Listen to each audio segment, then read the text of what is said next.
Hopefully I have everything set up right. Hopefully I'm not muted.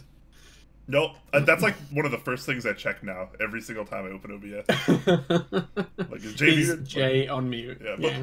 yeah, it has muted you 2 other times aside from the first time. So I got. Oh really? Yeah, yeah. Like I have no idea why it would. Like, there's no reason it should ever change my settings. There's straight up no reason. Yeah, because I'm not even using that layout anymore. I use the Yeah. just that one layout for the build stream that's labeled my name now. So. Yeah. Well, OBS is kind of finicky sometimes too, because like you can, if you change things in one scene, depending on what it is, it might change it in another. Like sometimes it seems to be really unsure about how it handles it, but I did find that it used to get confused because we both had Logitech Brios, and it used to try and pick mine up because it just tried to pick up one called Brio, so I added mine as a separate one with a separate name, and that seems to be okay now. So, but yeah, you're right, it is a mess sometimes. I think OBS doesn't normally have to go through these problems because usually it's just one person using the service instead of 2 people across the world from each other. Yeah, exactly. I did see though that Twitch are actually introduced. Someone shared this in the Discord the other day. Twitch are introducing the ability to have up to 4 streamers in the same stream, so that you can play games together and stuff. So that might be something we could have a look at for the stream. Have you read about it yet?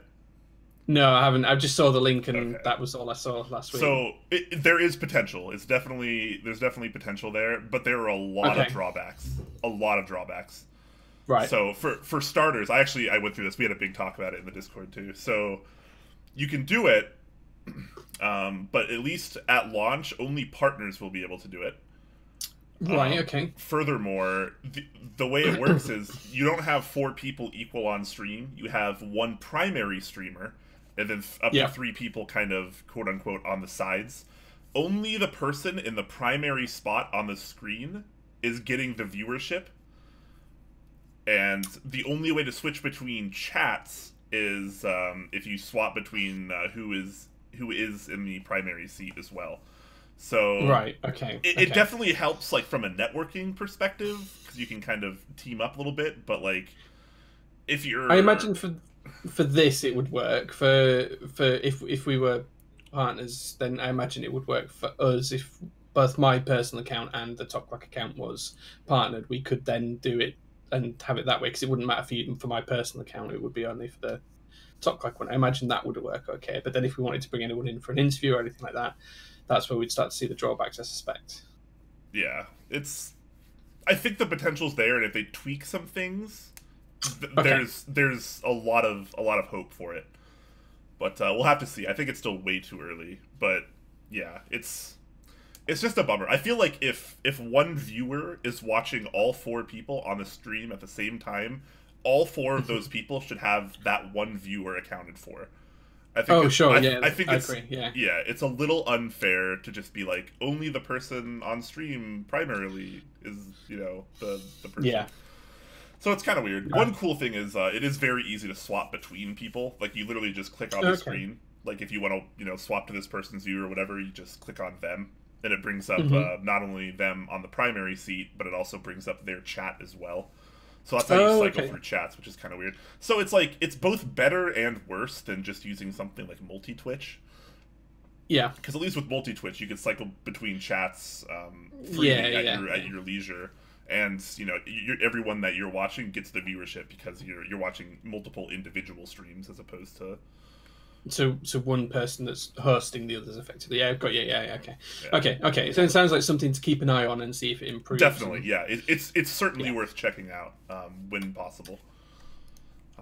Anyways, we're just kind of rambling, guys. Sorry, we're a little early as usual, but just making sure everything is going all right. Do we sound all right, guys? Everything look and sound on point?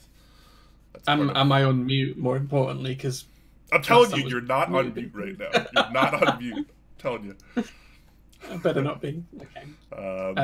Not Zesty Salsa says Nathan, Top Clack, and Man of Interest all in one stream. That would be super fun. Yeah. That would be amazing. Yeah, that would be such a good stream. That'd be great.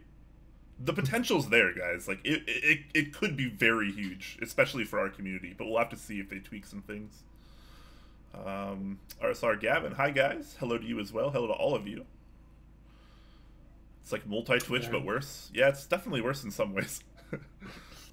Yeah, Top Clack ruined a partner. That's that's happening very soon. We're gonna really start pushing for that. Because Gio says can't hear Jay. He's probably on mute. don't troll. No trolls, please. Oh, bot pinged already. The bot was really early last week too, I think. Wow, that is really early. There was, I don't know if it was either last week or the week before, but the bot pinged within like 1 minute. It was absolutely ridiculous. When I streamed the Cypher build at the weekend, it did that as well. I literally clicked go, and within 30 seconds the bot pinged, which was quite interesting.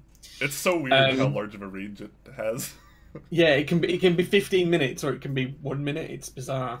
Just a big shout out there to Talisman Solutions with the 5,555 bits. I think is that what it is? Yeah, that's a huge number. Huge number. Oh, it's taking him equal to Zeal. He's on par with Zeal PC. This guy, wow, man, he's so strategic he's about pushing. His bits. Oh, he's man. pushing. I love it. Thank you so much, Talisman. We appreciate that. You get the double thumbs up. The patented Quake of the double thumbs up. And Caval Leopard subbed with a tier 1 sub for 13 months in a row. Says Lucky 13. Thank you very much for that. Oh, cool. That's really cool, yeah. Lucky number 13. Blind Assassin says, happy to see that I'm here. Weren't sure you're going to make it. Hope you're doing well. I am doing well. I'll talk a little bit in a minute when we've opened the show properly about why I've been off and stuff like that as well. But I'll cover it in a few minutes. Nice, nice.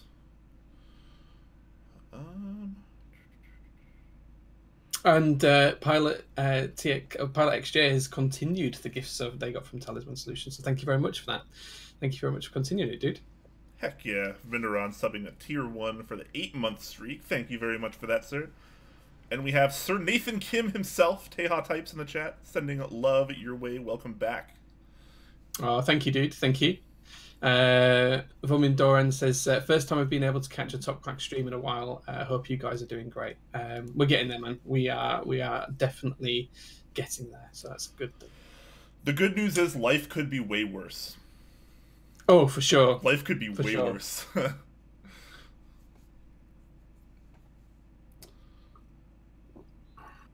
Oh, yeah.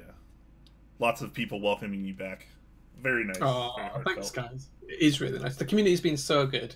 Just genuinely so good. I was just telling Brian before the stream that after Brian talked last week about why I wasn't on stream, my inbox was just inundated. I had over 300 messages. It took me about 3 days just to read through them this week. So if I haven't replied to you, I have probably read it, and I do apologise for not getting back to you. Thank you so much, guys, for all the support you've provided over the past week. It's really, really helped, genuinely. Yeah, that's one of the best things about our community is there really is a major sense of camaraderie and friendship, and I think that's part of why I've stuck around for so long too. Like, keyboards are great, but like the community is just as cool, if not better. Yeah, absolutely. Yeah. The community is what makes the whole hobby as good as it is. That's how I see it anyway. The hobby would not be as fun if it wasn't for the community backing it up. Yeah.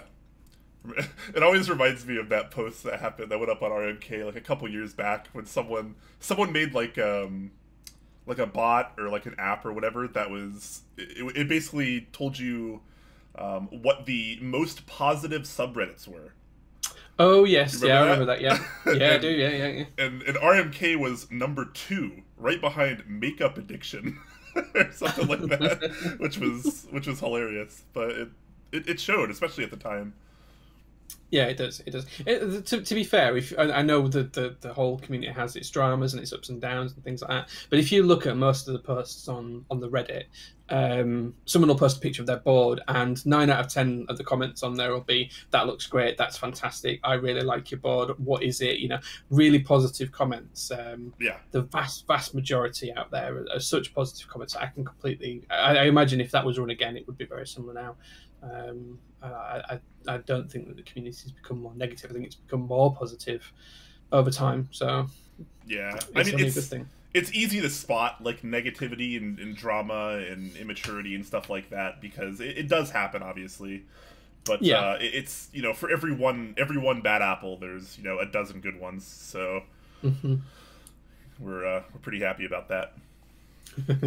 Future Crime says it's true. People compliment really crappy boards all of the time. Yeah, but you know, like, I think it's such a cool thing, right? Because like you were saying, like you can post on Reddit a picture, and it doesn't have to be like a super high end, fancy, crazy Korean custom. Like someone posting their like their AN Pro or whatever, and they just put new caps on it, or like a poker or something like that. Something simple, something very entry level, and people don't hate on them for it because it's not a duck or a TGR board or something. Absolutely, it's and nice. I think a lot of what you've got to remember is that a lot of the Reddit is around attainability as well. A lot of people there aren't into the niche of the community that is the true custom boards and your TGRs, your ducks, all that kind of thing. Most people on there just want a good mechanical keyboard that feels nice and is nice to type on, and for a lot of people that's the early stages of the hobby. They find something there that works for them, and they just tweak it from there. So we do have to remember that, because I know that some people do get frustrated when they post their new $800 custom and it only gets 10 upvotes and things like that. But the hobby is all about attainability. It's got different layers to it. It's not just the high end stuff. It's also the lower end stuff. Yeah, and it's a lot more of that than the higher end stuff too, because it is. We go around on the Top Clack Discord or on Geekhack, whatever, all these veteran seasoned enthusiasts that are used to paying $300, $400, $500, $700 for a keyboard, and they don't bat an eye. Like that's normal. But the average enthusiast, they only have $100 to spend or $200 to spend on a setup, and anything more than that is just absolutely asinine and makes no sense at all. So they want the AN Pros of the world.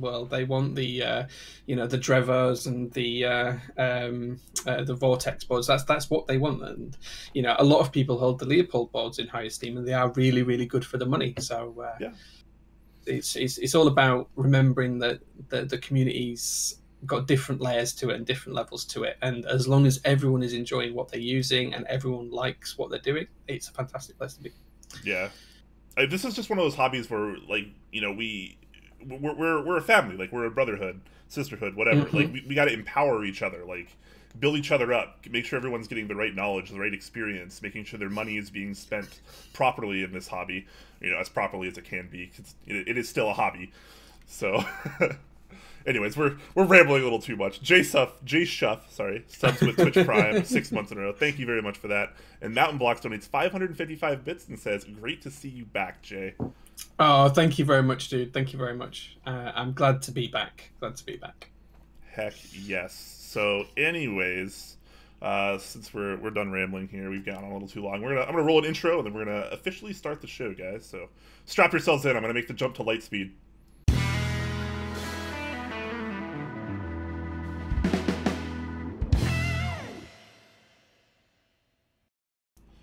All right, guys. Hello, everyone, ladies and gentlemen. Welcome to this week's episode of Top Clack.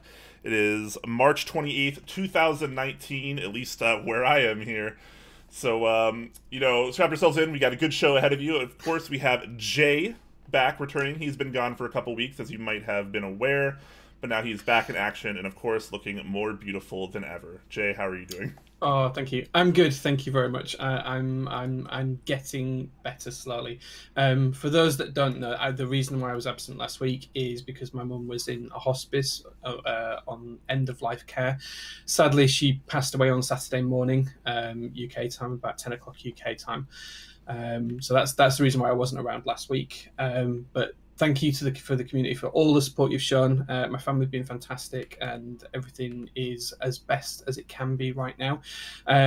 So I'm getting back into it. I'm trying to get back into my routine. I'm trying to get things back to normal to try and help me cope. So here I am back on the show. But I'm trying to be happy. I'm trying to be upbeat. I'm trying to be positive. So if you do see me feeling a bit down, just tell me to shut up and grin and bear it and crack on and get some work done. Yeah. Jay's a stand-up guy, and of course he's still doing Top Clack, even though he probably should be taking some more time off from it. But sometimes you gotta stay busy too. Yeah. I think being busy helps me. It helps me to. I find that I deal with my feelings better when I'm not actively thinking about it, and my subconscious is working on it, and I'm keeping, active through doing other things. So this is good for me, and it's good to be back. Really good to be back. Heck yeah. So anyways, of course, the show must go on. So we will start with a bit of a mail call, as is kind of tradition nowadays. And Yep. I got nothing. I got nothing again. I actually might have something sitting in my mailbox, but as of right now, I have nothing. Okay, I'll be honest. I have a few things, but I've still got a load of parcels and packages that I haven't opened. Because although I've been at home for a few days after leaving the hospice at the weekend, I haven't actually got through everything. Oh, and 1,000 bits from J Shuff as well, saying J bits. Oh, thank you very much, dude. I appreciate that. But to start off with, one thing I do have is Mr. Petrov has kindly sent me a gift. He knows of my love for Kipura artisan, so he kindly sent me one this week, which is really, really nice of him. So that's going to take pride of place on one of my upcoming builds. So that was really nice of him. As well, in other artisan news, I also managed to get a egg V2 in the Spriggan Soup colorway. So big shout out to Viking Robot for helping me find that. I have traded him a cap. I haven't managed to ship my share of the trade off yet, so I need to do that this week. As well, I've also got a plate in for an upcoming project. Some of you keen-eyed people will spot that this is Alps, so be prepared to watch out for that on stream soon. And then the last two items, I got a plain 60C off of Martin, so he's kind of sent that through after he fixed the ISO port for it. And then for those of you who didn't see the stream last week, on Sunday, this is what I built. This is a Cypher custom Mini 1800 from Cable Car Designs. That was a good build stream as well. And that's everything. I think there's some more in boxes, but I just haven't got through it yet. So that's everything I know I received whilst I've been off. Nice. Talisman, being the bad man that he is, just gifts 10 tier 1 subs to the community, of course, because he is absolute madman. So thank you so much for that. Hope you guys all enjoy those sub benefits, and make sure you link your Twitch with your Discord. If you're in the Discord, yep. You know, you might or may not get a secret channel popping up on there. Anyways, maybe. Thank you so much for that, man. We appreciate it. Yeah, that's 106 in total now. That's absolutely crazy. Thank you so much, Talisman. That is, that is silly. I have no words. What a guy! What a stand-up guy. He is absolutely. All right, so we don't really have a ton of announcements today, but we're still trying to pimp our 24-hour stream, which is coming soon. Jay and I are still in the planning phases of that. We got some ideas down. Ideas. Yeah. Got some really cool ideas, not only in terms of segments and events, but also people to bring on. This is going to be the first of its kind, guys. It's going to be a really interesting stream because it's not just going to be 24 hours of keyboard building or like a 24-hour Top Clack show. It's going to be like an event. There's going to be giveaways. There's going to be lots of special guest appearances. There's going to be there's going to be games. Things are going to be interactive. It's going to be ridiculous. So just it is, yeah. Just keep that in mind, guys. We're aiming for next month, April. Yeah, so we're going to try and get this out, some more details out in the upcoming weeks, and we want to share as much as we can with you guys as soon as we can. But both Brian and I are absolutely ecstatically excited about. I am so excited. It's going to be so good. It's going to be such good fun. It's going to be a really good day. It's going to be tiring, but it's going to be well worth it.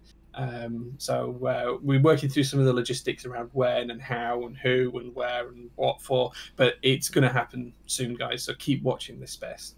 Yep, definitely. Stay tuned for that. It's going to be the most hype thing ever. Quote me on that. Quote me on that. Someone clip that. Someone clip it. Clip it. Anyways, let me roll a little bit of a video while we get into our next topic here.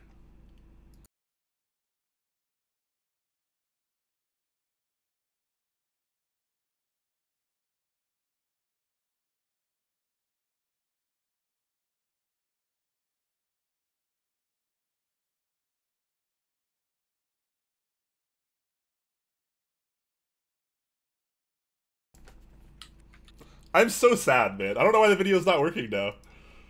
Oh, that's such a bummer. I don't know why OBS does this. It's like a coin flip. Like, it'll work sometimes. I'm gonna try it again just because the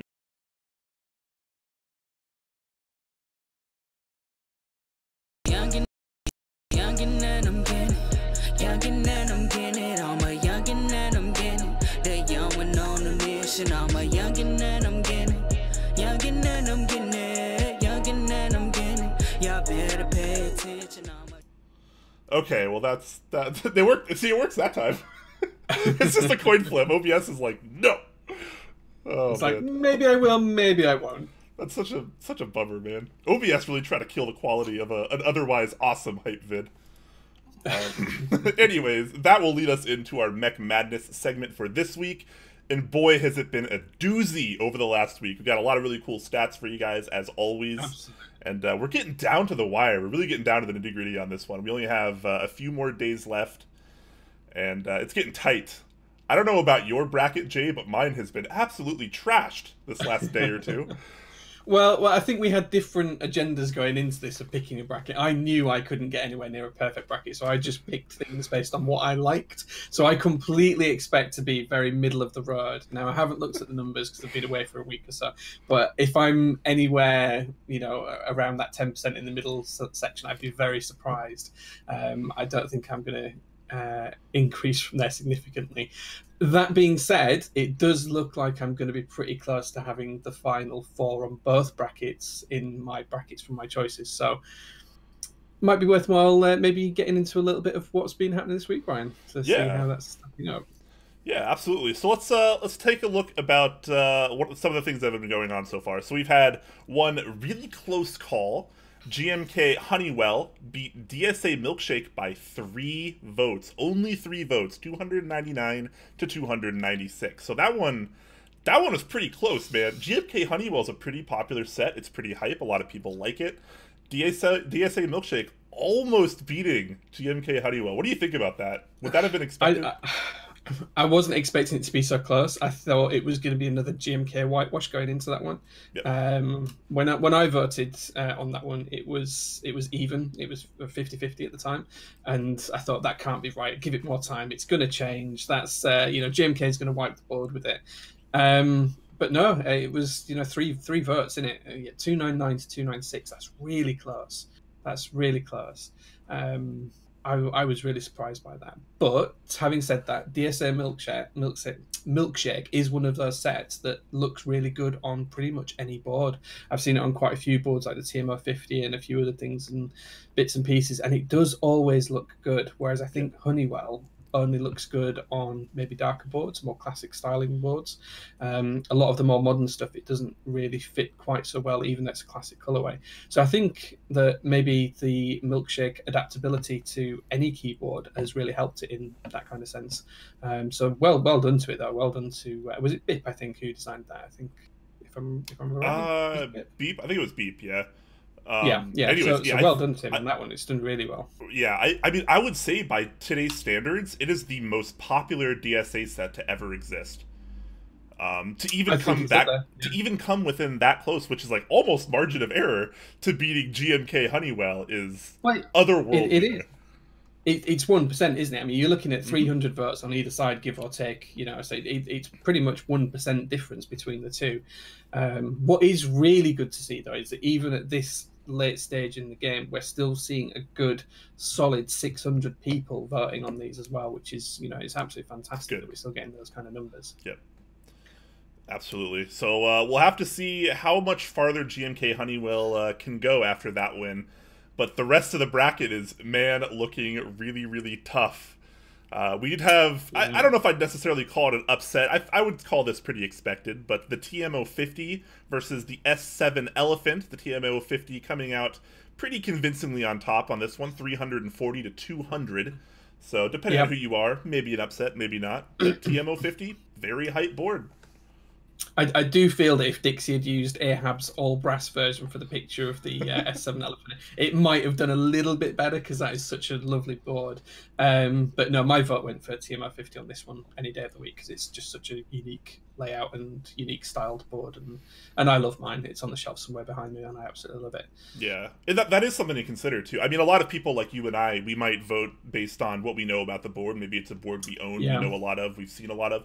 But a lot of people voting, they might not know too much about the boards. They might just be voting picture versus picture, and that's a very different kind of way to look at it. And I think it's one of those things that I know that Dixie's been kind of aware of as he's been picking the pictures. I know he's been agonising sometimes of which picture he should choose for which board and for which key set to make sure that he's trying to be as fair as possible. But I do think you can heavily influence the outcome by which picture you pick as the. I do as well. It's kind of a lose-lose situation for him though, because there isn't like really a better way to do it. So like he just has to do it the best he can, and hopefully it's it works out the best that it can. Either that, or what he has to do next year is just buy one of absolutely everything, and then have take the same picture in the same setup of all of the things. And that's a really big brain play. I like that. Yeah, you just buy everything, Dixie. Just everything. And then afterwards, you've got free prizes. You've got prizes to give away. I like the idea of owning everything ever in the community. That's just amazing. Yeah. So we also had quite a bit of a blowout. Unsurprisingly, GMK Olivia absolutely destroyed MT3 Godspeed 406 to 132, which, fun fact, is actually going to be the closest matchup so far that Olivia has had until potentially GMK Serica in the next round. That could be a bit closer, but Olivia still going really, really strong. A lot of people's final pick there. I really think GMK Olivia is certainly the favorite to win the entire bracket. But what do you think, Jay? I agree. I think the fact that that's the closest one just shows how popular GMK Olivia has been in the past year. It is a stunning set, and I think that MT3 Godspeed was unlucky going up against Olivia. If it had gone up against some of the other GMK sets, I think it might have done a little bit better and taken a few more votes home. What I'm really interested to see, though, is where Olivia goes in the final, and or if Olivia gets to the final when it's Sarika in the next round. But I'm going to hedge my bets and say Olivia's going to get to the final. I suspect the next round will be a little bit closer, but I think take it through. I feel like, I mean, if we're being honest, I think Olivia has had a little bit easier of a road throughout the bracket than a lot of other sets might have. But, it's still got there very, very convincingly. I think Serica versus Serica the next round is certainly going to be the toughest matchup that Olivia is going to have had. Yeah. I think Dixie was saying earlier on as well that, he's just posted actually, it looks like Olivia's going against Space Cadet in the next round. Space Cadet, okay. Yeah. I would even argue that's going to be even easier to beat than Serica for Olivia. I would guess Olivia's going to beat Space Cadet. Yeah, if I was a betting man right now, I would put money on Olivia being in the final, and I would be very surprised if it wasn't against Red Samurai as well. Is it really a bet if it's a sure thing? let's be honest here. And don't get me wrong, I love Space Cadet. I have Space Cadet. I also have Olivia, and they're both spectacular sets. But there's no stopping this hype train that is GMK Olivia. Absolutely, yeah, absolutely. I think I'm using Space Cadet right now, GMK Space Cadet right now, and I still prefer Olivia overall. There's nothing wrong with Space Cadet at all. It's a fantastic set. I've even got the SA version up here as well that you can see behind me. But GMK Olivia, it's just such a good looking set, just like its creator. So there we go. Absolutely. So we have a couple more stats there. Why don't you give us those? Because these two absolutely destroyed my bracket. I got both of these wrong, and I got punished severely for it. Oh man. Go on then. Go on. What happened? All right. So the RamaWorks M60A beat the Singa round 2, 370 to 194. I didn't see that coming. I picked Singa to win that matchup, even though I own an M60 and I love the M60. I thought Singa was more hype of a board, but that just goes to show you, Rama. Yeah. I picked based on what I have, and I never had any intention of trying to go for the popular vote. So I picked Singer for this one as well. But I thought that was a shoo-in. But as you say, there's no stopping the Rama hype. The Rama hype is real. This proves it. I think for Rama's had 7 wins. And he's got 2 boards left in there at the minute, which is just. It's up there, it's one of the big names now, and this is more of what we were talking about earlier on about attainability. It's not necessarily that Rama does high-end products for a niche market. He does high-end products for the mass market at mass market prices as well. And that is clearly Um, showing right now. Absolutely, yeah, and that's where this is coming from. That's where this update's coming from. Yeah, so along that same note, we had the TGR Jane V2 going up against the Duck Orion. This was a pretty big matchup, but Yep. TGR Jane way too strong here. Won very handily, 399 to 145. So That's a spanking. that was a spanking. I backed the underdog there because I thought the Orion V3 could be a total shadow here and be an underdog, but I Well, was very mistaken. this is the thing, right? We were talking about how attainability has helped the Rama boards and things like that, and the Rama hype has done it for what's effectively mass produced. There's a lot of those boards out there. The Jane V2 is, there's so few of them compared to the Duck Orions that I'm surprised that. So this is an example of where the votes worked in exactly the opposite. It's been something that's really exclusive, that's been really hyped by the community, that's really difficult to get hold of, and because of that, the hype behind it has carried it through to the win, and that's a completely and utterly convincing win if I've seen one. Yeah, and we've seen very similar effects from the TMO50 too. How many units of that board are the wild? 40 maybe tops, Yeah. and that board has been doing very well throughout the bracket. So just goes to show you.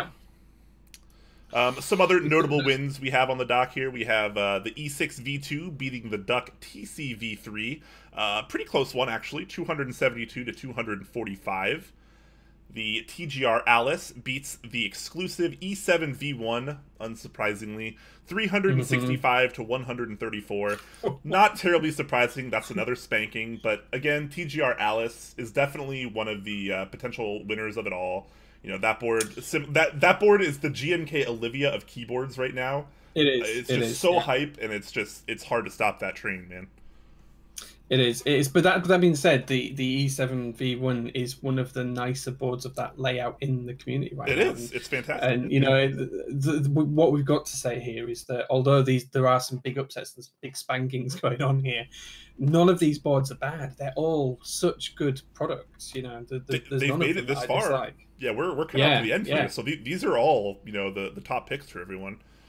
Absolutely, yeah. Yeah, none of these are bad products. Moving on a little bit, we have GMK Modern Dolch to beat GMK Monochrome 354 to 232. So Modern Dolch very convincingly beating Monochrome on that, which actually surprised me a little bit. I thought that one might be a little bit closer. Yeah, I thought it would be as well. And I think part of the reason why I thought it would be closer is that Monochrome is actually out there. There's physical examples of it and people love it.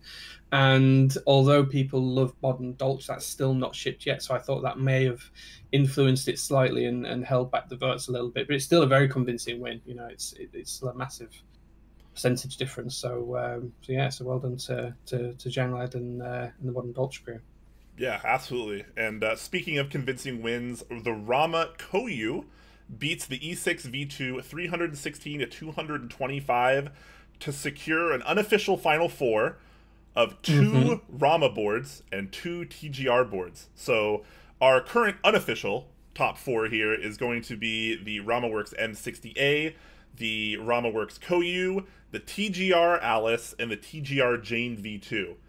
So that is pretty ridiculous, guys. Right now, Rama and TGR are both tied with most wins by designer, with 7 wins, and they each have 2 boards left. So the final 4, in theory, so far, is 2 TGR boards and 2 Rama boards, tied with 7 wins apiece, which is crazy.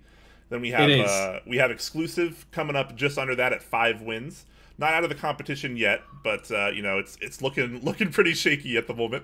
Duck is out of the competition with 5 wins, and Singa Boards is also out of the competition with 4 wins. Yeah. It's pretty interesting, to be honest, that how some boards have got so far and not quite made it through. And I do have some thoughts, but just a quick shout out to Captain Schwa, 19 months on a 19-month streak with their subs, so thank you very much. Saying Gogo Jin V2, so thank you very much, dude. There's the first 19 months I've seen. So there we go. That's I think he might have been our first sub on the channel. I think he's one of those I think people. you mentioned that before. Yeah. Talisman Solutions also gifted a tier 1 sub to Feature Crime again. So 107 gifted subs for Talisman now. Thank you so much, man. 108 is just gifted another one to P for Fur. P for Fur. That's a great name, by the way. P for Fur. I love it. Yeah. So thank you again, Talisman. Just back to what I was going to say about the unofficial Final Four. This really is what I was saying before. This really is the Rama hype versus the TGR exclusivity. So this is where we're seeing the two sides of the hobby that we were talking about right at the very beginning of the show today, where it's all about attainability versus that kind of secondary layer of nicheness where the community tends to drift into, and a lot of our viewers and certainly Brian and I are into as well. What we've got here is we've got that mass Rama hype train that's just thundering through everything, and then at the same time we've got these two really exclusive boards from TGR that people love to look at, love to try and get hold of, pay thousands and thousands of dollars for. I think I've seen offers of over $2,000 for the Jane and things like that. And yet here they are in the final up against each other, and it just shows you that the community does have two sides and that people can see both sides of it and appreciate both sides. But I think the really, really interesting fact here is that the numbers are so close. So the M60 has won 74% of votes across all matchups, and the TGR Jane V2 has also won 74% of matchups. The Koryu has won 68% of votes, and the Alice has won 75% of votes. So those are their averages across all of the brackets so far. And that's really close. The three that are around 74-75%, that they've stomped all the way through this competition. They've absolutely stomped it. Yep, that's close. I mean, if we take a look at just those numbers themselves, just that raw numerical data, we'll see the RamaWorks Koyu probably go out next round, and then we'll see a very close matchup between the M60 and the Jane V2. And the TGR Alice will probably very, very, very closely wedge out against whoever beats each other in the M60 versus Jane V2. But, we'll have to see. We could see a TGR versus TGR final here. We could see a RamaWorks versus RamaWorks final here. It'd be more fun to see a RamaWorks versus TGR final here. It would.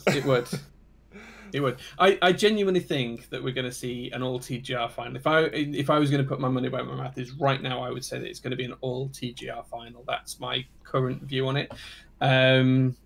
If I tell you what, Brian, how about this, Brian? I will bet you that it's going to be an all TGR final. If it's not, I will send you some British goodies in the post. If it is, you can send me. If I'm right, you can send me some American goodies in the post, and we'll see who gets it right. Perfect. We'll eat them on stream. All right, as long as I don't have to eat another plum pie. You longtime top clackers might have remembered that bet I had with Oblotsky a long time ago. Anyways, yeah. So this is going to be pretty close, guys. But we're definitely seeing Rama and TGR go the distance. I really hope we get a TGR versus Rama final. I think that just makes it more interesting. But I think it's safe to say that at this moment in time, the TGR Alice is the favorite to win the keyboard bracket. Just based on the numbers alone, it is not even. And I think there's two numbers that back this up. There's the number of votes that it's had so far, and there's also the number of brackets that have the Alice as the winner in the final. And if you look at both of those statistics independently, they both suggest that the Alice is going to win. Yep. And just like TGR Alice might be the overall favorite for the keyboard bracket, in the Keyset bracket, of course, like we mentioned earlier, we have GMK Olivia, which, since we're talking about numbers and averages right now, has won 79% of total votes across all their matchups. So that is the highest percentage that you can possibly have right now. Red Samurai and GMK Space Cadet are pulling up second place, tied at both 71% of votes throughout their matchups, and Modern Dolch trailing them a little bit behind at 66% of their total votes throughout all matchups. So those will probably be our final four as things are looking right now. But yeah, GMK Olivia can't stop it. Can't stop, won't stop. Yeah, GMK Olivia round 2 when? Because it's clearly going to sell. It's and it's so funny because GMK Olivia round 1 struggled to meet MOQ. It did, yeah. I was really worried it wasn't going to meet MOQ. It's so crazy. It struggled to beat MOQ, and it's arguably one of, if not the most popular key sets in existence now. Right now, yes, absolutely, yeah. It's crazy how things can change after a set ships, right? Yeah, yeah. Absolutely. It is interesting. It is interesting. We'll have to see how it goes. But just as a reminder, the finals, these final matchups, are due to take place in the next couple of days. So I think they're both on Sunday. Yep. The keyboard final is at 2 p.m. Central Time, and the Keyset final is on Sunday at 4 p.m. So, guys, do be watching out for that. Do be voting. Let's see if we can get Brian some goodies and get a TGR versus Rama final. If I'm wrong on that, I will send you a nice big gift bag, Brian. But you have to eat them on stream. I do want to see him eat them on stream. Yeah, I'll eat them on the 24-hour stream even. Yes, perfect. That fits. during a mukbang segment. So yeah, finals coming up soon, guys, on Sunday, 2 p.m. and 4 p.m. Central Time, keyboard and keyset finals respectively, like Jay mentioned. So, make sure you're voting, make sure you're checking it out. We will have one more episode of Mech Madness coverage on Top Clack next week. Of course, the tournament will be over by then, but we'll go over everything that kind of went on throughout the last week and who won it all and et cetera, et cetera. It'll be a good time like always. It will, yeah, absolutely. All right, so that's going to end our Mech Madness segment, and we're going to hop into the news. Once I scroll, here we go. Here's the links. Oh, and Walker's just subscribed with Twitch Prime for 11 months in a row, saying, Topu Kuraku Konnichiwa. Konnichiwa. I'll let you read that. AZ Walker Stop Yokoso. Arigatou gozaimashita.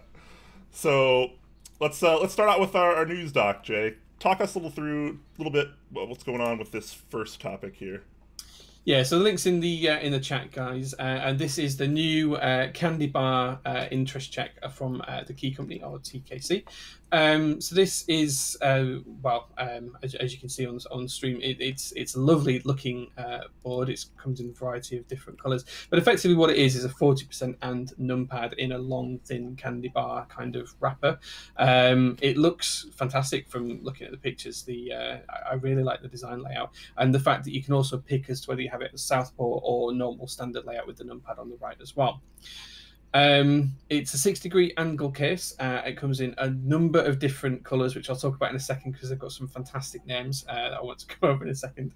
And it also has an aluminium plate with the same colours available. You can, as I say, 2 numpad options. You can have it left or right.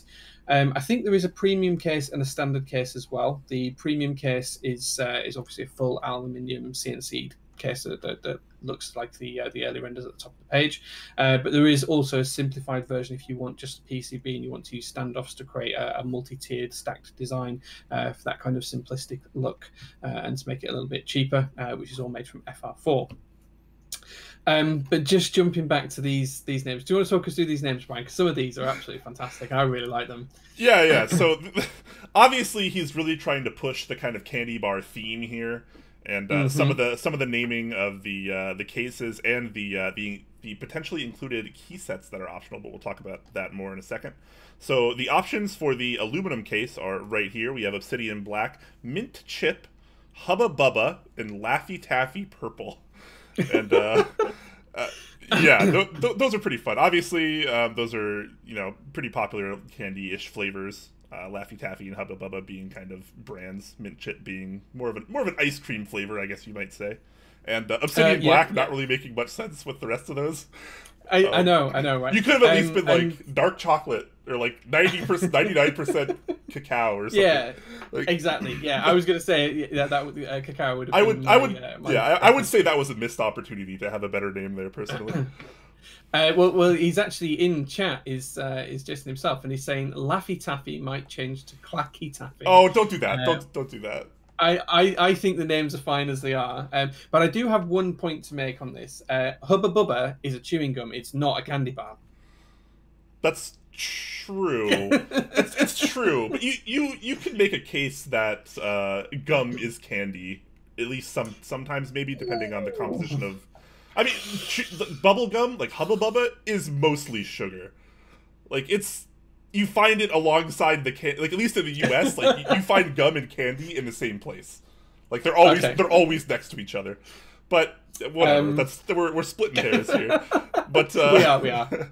But Jason, I know that you're watching. I really think you need to change the Obsidian Black name to something more in theme with candy or something, just like the rest of them are. There's been some good suggestions in the chat for licorice. Black licorice. Future Crime, shout out because you got the correct spelling of it. I can see some other people that didn't. Unless this is another one of those UK-US things, but maybe, I don't know. I don't know if I've ever actually had to spell it. I don't eat a lot of licorice.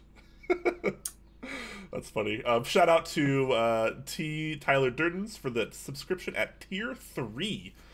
Subbed for 2 months in a row. So thank you so much for that Tier 3. That's crazy. That's rare. Awesome. Yeah, we don't see that too often. Yeah. So thanks for that, man. Yeah, his artisans are still on my... which side is it? On this side of the board just here. The artisans are still on there. So thank you very much for those, dude. I really appreciate them. They look fantastic on that board.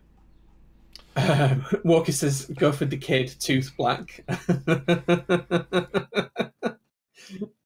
Oh, man. That's great. Big hunk.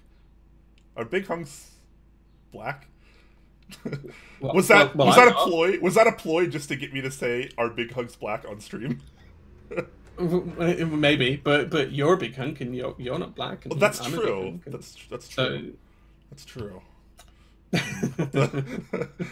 I'm waiting for an update on these colors. Anyways, speaking of colors, we have some interesting things to go along with the keyboard itself.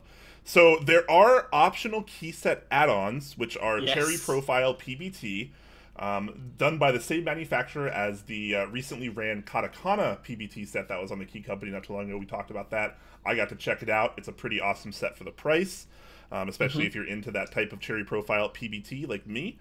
And we got some key sets to go along with this. So just fitting the theme here, he's kind of keeping the naming structure and the nomenclature here on the same line. So we have CandyBar Chocolate Crunch, which is obviously this kind of chocolatey brown, and I guess this is a white, but I want to call it more like a milk or a cream. Yeah, it reminds me of a kind of cookies and cream kind of set, does this? Exactly, yeah. And then there's the classic, which is a black with that same kind of milky, creamy white. And then we have the Hubba Bubba, which is a pink and cream kind of affair. And then, I kind of like it, I'm not going to lie. Yeah, I like it. I like it a lot, too. I like that one probably the most, actually. And then there's the Laffy Taffy, which is a violet kind of purple thing going on with the cream as well. So really, really, really interesting stuff. But I like this, right? Like introducing key sets that can go along with the boards and you can kind of match the color aesthetics.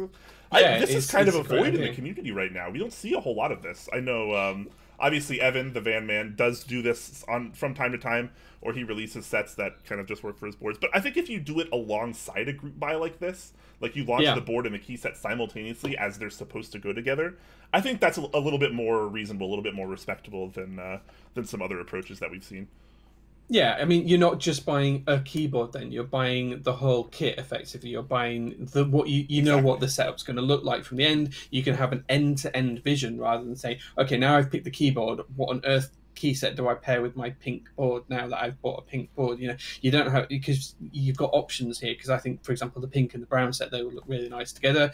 You know, pink and chocolate colours work well. So there's all sorts of options to mix and match here as well, which is really good. Yeah, and also, unlike doing something like a GMK set, for example, I think these will probably be much, much, much cheaper and much more reasonably priced, because they are, you know, it's a much smaller kit overall. It's meant to fit less boards. Like he does point out in the chat, it does fit some other 40% boards, including the Plonk. So you get a little bit more compatibility there if you want to check out with the key sets. And, you know, maybe even if you don't want the board, you can buy the key sets separately, which is nice as well. Good touch there. It is. Yeah, it's really good. And as you said, there'll be other 40% that it fits too. So that's really, really good. Yeah, so prices, it looks like the prices are kind of still in the works here. I don't really see any price for the board or the key sets, so I think those are still being decided on. I'd like to know an estimate. I'd like to just, you know, poke at Mike and chat while he's here and see if we can get some kind of. I mean, that's we're information gatherers, man. We're effectively journalists, so I Oh, kind of want to he's see. posting. He's posting it here. So standard is the standard board with the FR4 option is going to be around $60. The premium CNC aluminium case is going to be around $219. That's his current thinking, which I think there's a pretty fair prices. You know, That's pretty there's a reasonable. lot of board there for the money. It's you know it's a 40% with a numpad. It's cheaper than, for example, the Pearl was, which was, you know, another of the high end 40% that I bought into. So. Yeah, I think that's pretty fair in terms of price. he's also saying that the key sets will probably be in the $50 to $60 range US. Still waiting on quotes for that, so that's not too bad either. Mm-hmm. So that means you can get the premium edition with a key set for still under $300. I like that. Yeah, I think what he's saying here is that these are still estimates, but he's hoping you can get out of the door with a premium case, switches, stabilizers, and a key set for around $300. Which that's a pretty good deal. If you can get a full working custom keyboard that has everything you need to start your build, finish your build, and use your build, that's pretty good. That's pretty good. Yeah, pretty awesome stuff. So this is just an interest check at the moment, but I think it's safe to say this is coming to Group by Phase. He has a great amount of info here, great amount of pictures, lots of things going on. So he does say at the bottom it's going live in April 2019. He says there's an FAQ at the bottom. It says it will be in April. Awesome, good stuff there. All right, I like that. He's got a little frequently asked questions section at the bottom too for any of you guys that are curious to have those questions answered. I like when people do that. To everyone that's doing an interest check or a group buy, put an FAQ at the end of your thread. Just do it. Just do it. Yeah, and just add to it as people ask questions and as you answer questions. Just copy and paste them in. It takes 2 seconds. Yeah, you're replying to them anyway. Just add it in. Yeah, it is really good when we see that. One thing we didn't mention as well, that this is plate tray mount, meaning the plate is fixed in place rather than the typical tray mount where it's the PCB that's held in place. So it will be the plate that's screwed down in this. So it's slightly different. Which actually, let's talk about that for a second, because that terminology, plate tray mount, is something I have never really heard before. Obviously, we're very familiar with tray mount, like you mentioned. Like you have the PCB plate assembly, you drop it into a tray, you screw it in, and it's held down via the PCB, usually with some standoffs. So how does plate tray mount differ from the normal tray mount that we're used to with the PCB? So there's a number of different ways of doing it, but what it usually means is that the standoffs are a little bit taller. They go through the PCB, and then the plate effectively rests on them. So your plate is then on the standoff that's in the bottom of the tray mount case. So your standoff comes up, your plate rests on it, and your PCB sits slightly lower down, and it's kind of got a gap around the standoff. That's one way that I've seen it done in the past, and I suspect. Mike might be able to. Jason might be able to confirm. I'm reading his username as Mike Concho, but I suspect he might be able to confirm it in the chat. But that's how I've seen it done in the past, and that's how I suspect this would be as well. Okay, I'm not really. I've never really seen this to my knowledge, so I'm curious what other boards are like that, and how that may differ in typing experience from the more traditional PCB tray mount or other things like top mount, sandwich mount, etc. Yeah, in terms of the feel, I think it'll be broadly the same, because effectively you're still putting pressure through the bottom of the keyboard. It depends entirely on where the mount points are, I guess. If they're spread across in the same kind of almost random pattern that the 60% standard is, then I suspect the feel will be broadly similar across the board. But it does depend on how that's been designed, I guess. If they're done around the outside, for example, almost like a bottom mount, but with the plate instead, and onto the standoffs rather than onto the bottom edges of the case, then it might be a little bit different. I would like to see some internal picture design. I think that's the only thing missing from the interest check for me, just to explain how that works. Yeah, if you guys can put an exploded view or an exploded render of how the mounting system actually works, I would really, really, really appreciate that. And I think some other people might as well. Or just send us the prototype. We can build it on stream. Yeah, send Brian the prototype. We'll know. It'll be good. Just one other thing before we move off this. That hand thing says Unicorn is the only other one that he knows. So Unicorn's slightly different, just to be clear. That whilst that is Hold on, Jay. I don't know if you can hear me, but Discord's having issues. Yeah, I can hear you fine. Okay, you're back now. Discord cut you off for several seconds. Sorry. Go ahead. Oh. So please go back to saying what you said. Yeah, I was just pointing out to that hand thing. You said that unicorn's the only other one that you've seen that's plate tray mount, but it's actually not. So the difference on the unicorn is that the standoffs on the tray won't touch the plate because the plate will be resting on a gasket. So whilst it will be screwed down, there will be flex. So the screw will go through the plate, but then the plate will flex up and down the screw depending on the pressure on the gasket. So unicorn is a little bit of a different design, but I get your thinking on that one. Certainly. Yep. All right. Cool. So that is the interest check for the CandyBar, both standard and premium. So make sure to check that out. It's coming soon, next month. So be hyped for that. Pretty inexpensive if you want a neat little custom with a left or right hand numpad and some sweet candy-themed keyset options. Absolutely. Yeah, it looks good. I like it a lot. All right. Speaking of looking good, some people think this next topic looks very good or very bad, depending on who you are. And boy, is this a really interesting design. Why don't you tell us about this one? So this is the EPTKL. So Elliot, who's one of the members of the UK community, has been designing this for the past few months. I've seen a couple of early renders over the past few weeks as well, certainly earlier on this year, as he's been developing this board. Hence, you can tell it's from the UK community because it's an ISO build. So he's rendered it in ISO. But effectively what he's doing is he's started to see a lot of people using rotary encoders and also using MIDI sliders such as the Keyboard Nano that we've seen recently. And he wanted to take those ideas and put it into something as a more functional board. So very similar to how UPass did with the Satisfaction 75, putting that rotary encoder on the board. He's actually added both the rotary encoder and the MIDI slider to try and increase productivity from a TKL board. So this is what he's come up with. So he's got both of those on the left-hand side, and then the rest of the remainder of the board is a standard TKL layout. He's got a few different bits and pictures around this. So I think in terms of its features, there's Perky RGB, USB-C, it's an ARM processor, hot swap PCB, and it has an integrated plate. There'll be two layouts, so you'll be able to pick ISO or ANSI, and you'll get whichever version you've picked with an integrated plate there as well. Yeah. All right. What do you think? What do you think to it, Brian? What do you think? What are your thoughts on this? You know, I'm going to play the devil's advocate here.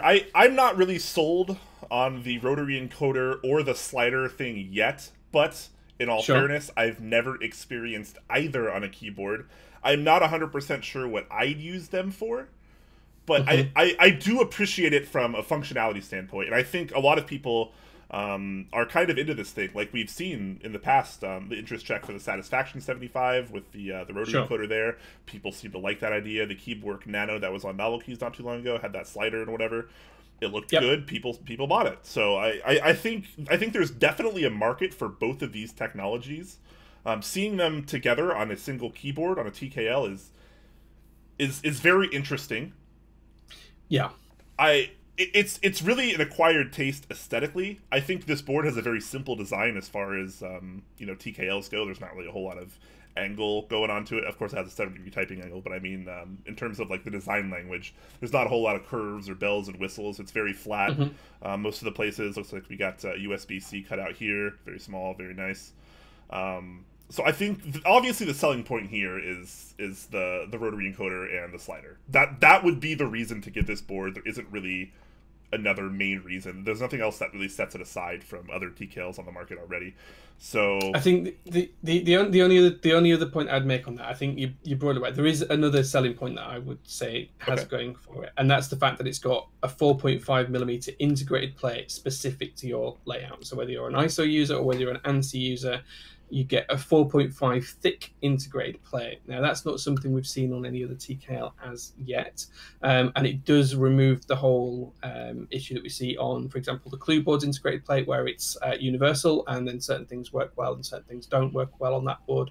So I think if you like a firm feel board and you don't like flexibility in your typing experience, like I do, I prefer thick boards like the Zephyr and things like that don't have too much flex to them. This could be really interesting from a typing experience as well, because I don't think we've seen any other 4.5mm integrated TKLs as yet. Yeah, it'll definitely be kind of cool to check out. That's for sure. So we'll have to wait and see. It looks like he's shooting for an expected price of about $360 USD, or maybe a little bit more depending on how it goes. But he's really trying to lower that down. That will of course include the PCB with this naturally. So we'll have to see. That PCB is pretty feature rich too, which is nice. You got your perky RGB, your USB Type C, ARM processor, hot swap. You got your two fixed layouts, ISO or Sorry, I need to break the habit of saying ISO. So I'm really trying to. Yeah, I've been teaching myself to be able to say it. I have a bit of a speech impediment. And some things I really struggle with, but I've been training myself to say ISO properly. But I still have to think about it when I say it. Yeah, I used to always say ISO, and then like a couple people really started jumping on me like every time I said it. So I know it's supposed to be a word, but like usually when I see a few letters side by side that are all capitalized, to me I think it's either an acronym or an initialism. I don't actually think it's like just a normal word. But, The difference is if you're gonna call it ISO, then you have to call it ANSI. You can't say ANSI anymore because that is an initialism and that has to be initialized. My gosh. Why is it? See, I have them completely backwards because I always say ONZI, but I always say ISO. Yeah. It's the other way around. The other way around is technically correct, which is the best kind of correct, as we all know. Yes, as we've learned from the professor. The thing is, it doesn't really matter. Everyone knows what they are, irrespective of which way you say them. So I think the common lexicon of the community is broadly that everyone knows what you're talking about. So I think we're fine either way. All words are made up. But we digress. We digress. Yeah, we digress. So anyways, the normal version is going to feature 6061 aluminum, and there is a possibility of a polycarbonate version as well. So people can get their poly fix if this is still something they're interested in. Yeah. The other interesting part as well is that Elliot does have a prototype for this due to a bit of a manufacturing snafu. So he was talking to me about this the other day. They didn't actually mill the USB socket on the back when they did the prototype for him, so he wasn't able to plug the board in and test everything itself, but he's working on getting that fixed at the moment. But he does have a prototype. It all plugs together and works apart from that. Elliot's in chat at the minute as well. Hey man. So yeah. The only thing that I would say that I dislike about the design language on this board is that the gaps between the keys aren't uniform. So if you look between the actual 60% of the board and the TKL function on the right hand side, the F row is taller, so the gap's 0.25 it looks like between the TKL functions and the main part of the board. But then when you look at the F row, it's 0.5 it looks like there, so it kind of jars a little bit. I didn't even notice that before, but now that you bring it up, it's like a train wreck. You can't look away. That is really odd. That's the only thing I would change about this board. The rest of it I like. I like the fact that the sliders and the rotary encoder are on the left. That would work for me. I wonder. It frees up my mouse hand to use those with my. So I'm not taking my hand off the mouse while I'm using them.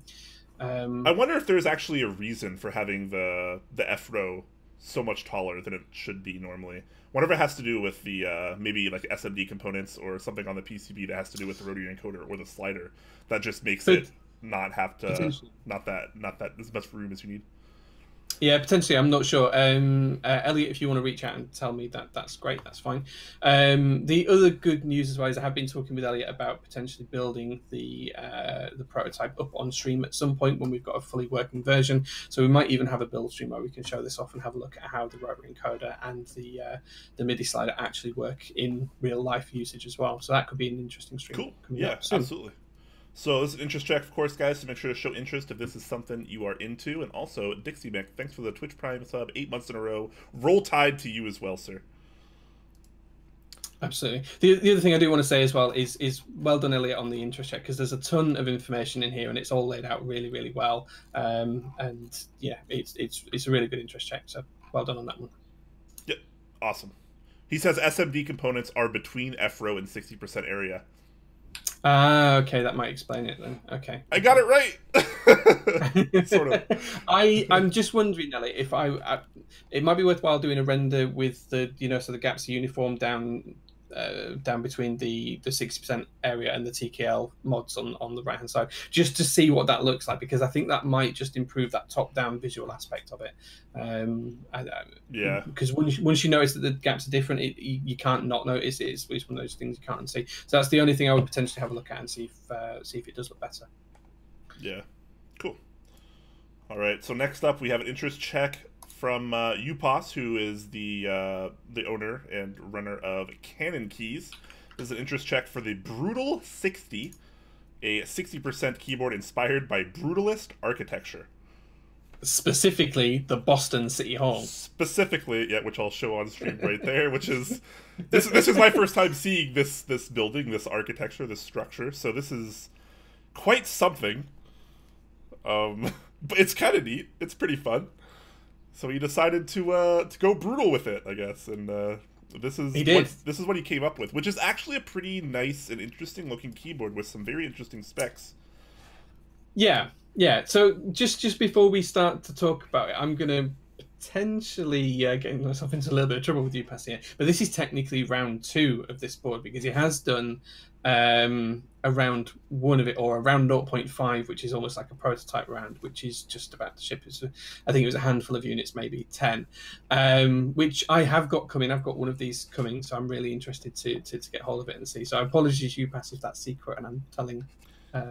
Most secret group buys aren't really secret. Let's be honest. Yeah, absolutely. I'm sure most people know about it by now that have been around the Discord and things like that. But I apologize if I am breaking secrets. But I'm absolutely really looking forward to this, because I kind of like the fact that it is a bit of a different design. That whole kind of top section that kind of reaches up and around, it almost kind of acts as like a cup for the keycaps on top. And I kind of like that look and feel. And I completely get the fact that it looks like the build, and you can see all of that design influence in the board as well.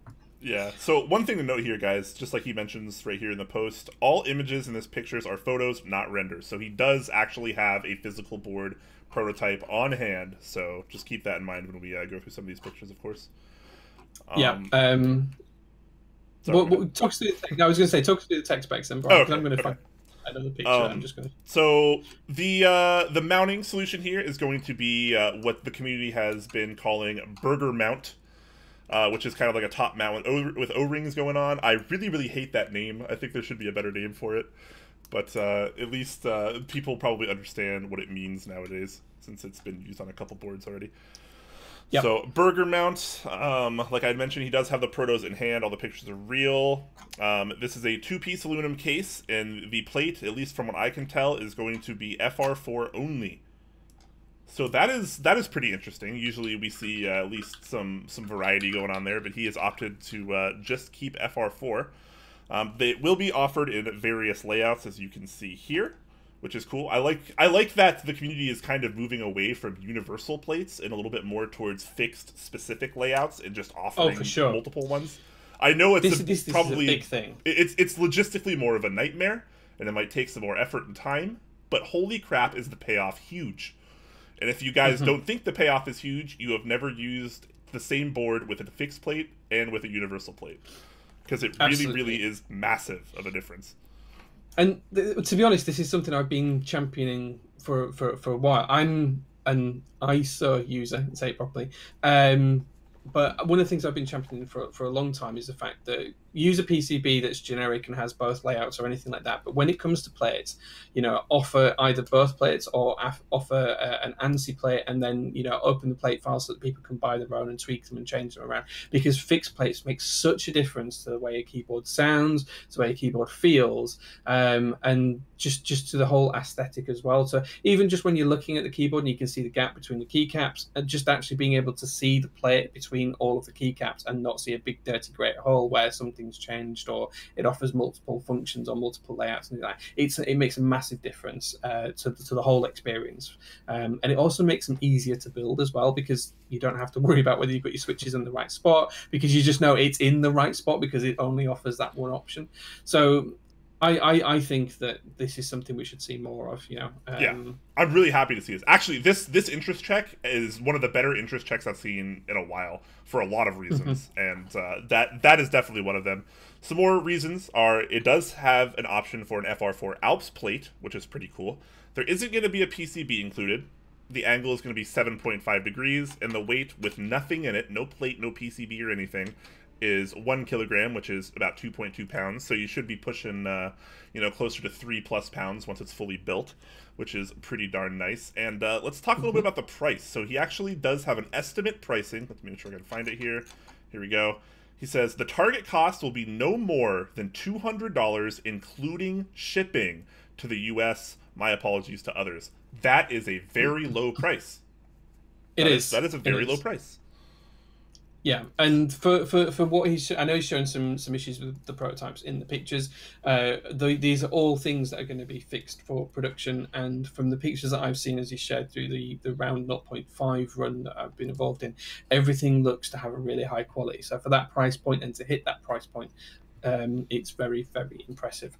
Again, it doesn't include a PCB, so you have to factor that you have that cost in as well. But certainly for the US folks, $200 shipped to your door, and all you've got to do is add a PCB and some switches. That's pretty good. That's pretty good. Yeah, that's not bad at all. So yeah, he cuts. You cut a little bit of corners to drop that price down. Obviously, there's no weight here. There's no fancy weight system. The design is relatively simple. FR4 plate. FR4 dirt cheap. So much cheaper than metal by a wide margin. So I think that's probably one of the reasons why he wanted to do FR4 plate only, is because you can really kind of keep that price down when you're not offering something like brass or even aluminum or steel. FR4 is like pennies in comparison to metal.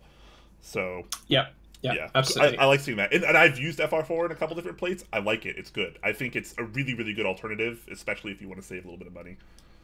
If I'm going to use what I see as a flexible plate, I think FR4 is my favourite out of all of the different ones that I've tried. I tend to prefer a firmer feeling board, as I've said before, but if I'm going to use something that has a flexible feel, I think I prefer FR4. And it sounds good too. It sounds resonant. It sounds nice. It doesn't have any ping qualities to it because it's not metal, and it is really, really nice. If you do want to have a look at another picture, Brian, I have pasted a Discord image link into chat that just shows some more of the actual real-life product stuff as well. Ah, there we go. Yes. Yeah, sorry, it's a little bit up, so there you go. You can see there's quite a few on there. If you can see if you can spot which one's mine, Brian. Where is the ISO? Found it.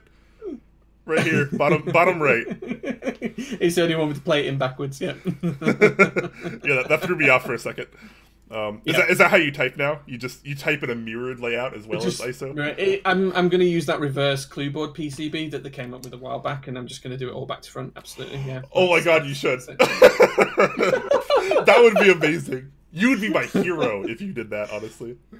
Man, don't make me do more memes. I wanted to enjoy the board. Well, you can just get another plate cut, right? Yeah, okay. Man. The only thing I do want to call about this board, and I have mentioned it to you, Pass, before as well. I don't know if you saw this, Brian, but the USB cutout does need a little bit of work, I think. I don't know if you saw that earlier on. There is one picture of it right at the top. There we go. Yep. There you go. That's the only negative I have about this board. Yeah, the rest maybe of it, I really enjoy. little too bulky. Maybe that's just something that also saves cost. Maybe a little bit easier to machine, a little bit quicker to machine. Oh, for sure. That's absolutely it is. Yeah.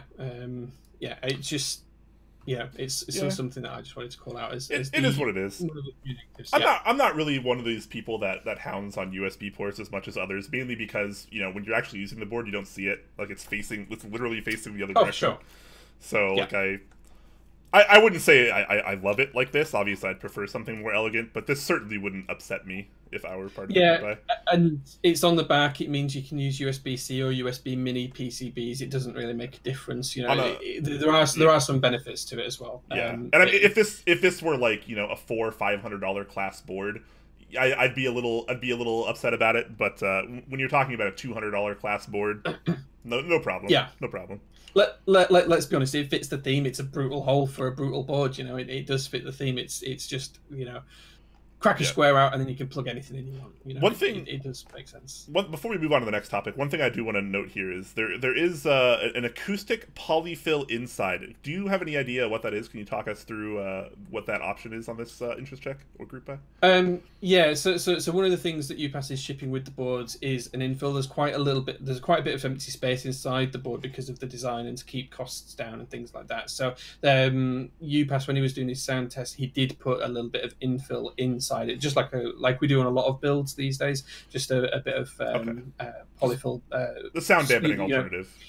Yeah, just an alternative material to sound dampen. Now, it may be that if you buy one of these boards, you prefer it without, or you prefer it with. You know, a lot of people put this in boards anyway. And, you know, you could look at Rama, who actually made a specific insert that was a weight as well for his board and things like that. So it's not necessarily a negative or a positive, and it's something that I'll test out on stream when I've got my board and I build it up as well. Sweet, yeah. I'm just listening to the sound test real quick because I haven't heard this yet. Sounds all right. Got your loop gaps. Yeah, it sounds got nice. Your infill there. Got the O-ring burger mount. FR4 plate. This is a really interesting board. I think I might have to buy one of these just because the price is so low and the options are so fun. The color's nice too. I actually like the color because the color of the images here. That's the one that those guys are getting as well. So yeah, okay. I'm interested. Is this the only color offered? I don't know about for the actual group buy that UPass is going to run. He is in chat, so he might call out on this and say whether it is or not. I haven't seen it mentioned on here, but it was the only colour offered for the 0.5 run that I've been part of. I suspect, if I remember rightly, he is going to offer more colours, but I don't know what colours. He does say there will be at least 2 colours in chat, so that's cool. Oh, okay, yeah, there we go. If we're lucky, maybe we can get that up to like 3 or 4. I imagine you probably have to sell more units for that, but we'll have to wait and see. It's actually on the interest check form. If you guys go into the interest check form and you want to fill out and support UPass and tell them what you like and don't like about this and whether you're interested in it or not, the actual Google Doc does ask you what colours you'd like to have on there as well. There's quite a few options on that. Cool. Awesome. All right, so let's move on out of the keyboard territory and a little bit more into key sets. We have the group buy for GMK Metropolis has started over on NovelKeys.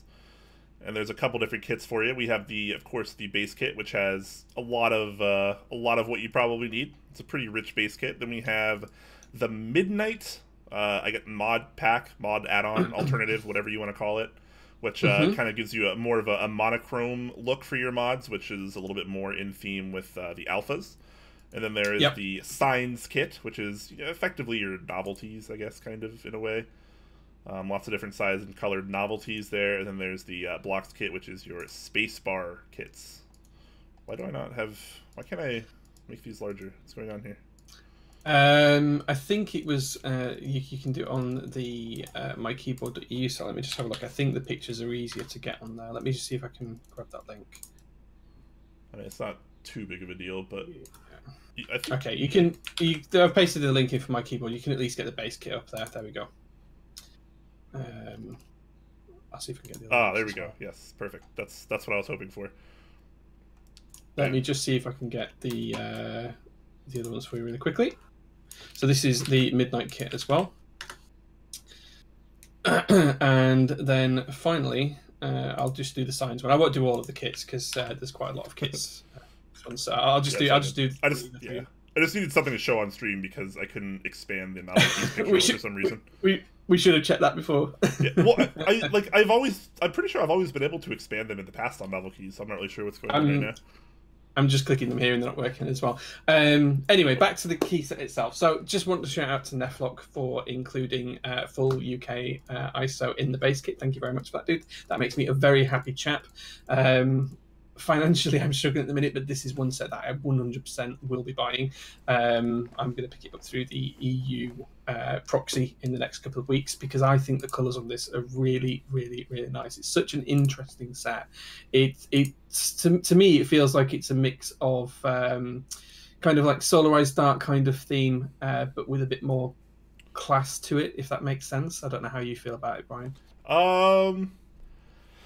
Well, I mean, you and I were talking a little bit about this before the show, and I think the set is fine. I'm not in love with the base kit. I think it looks pretty good.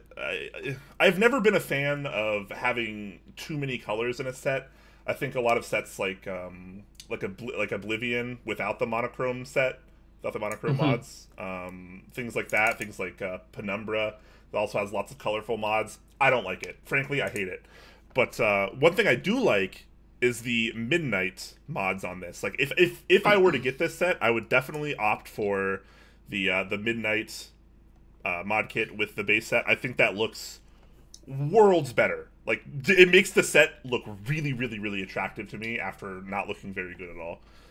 So I would definitely consider that, but I am not really someone that likes to pay a lot for key sets, and to have to buy base plus midnight is what, $215 before shipping, which would be the most expensive key set I've ever bought, and I it's just too much for me, unfortunately. I do like the way it looks with midnight. I think it looks absolutely stunning, and if that were part of the base set instead of all the colorful mods, this would be an insta buy for me. But sure, for me, there's just too many colors for me, unfortunately.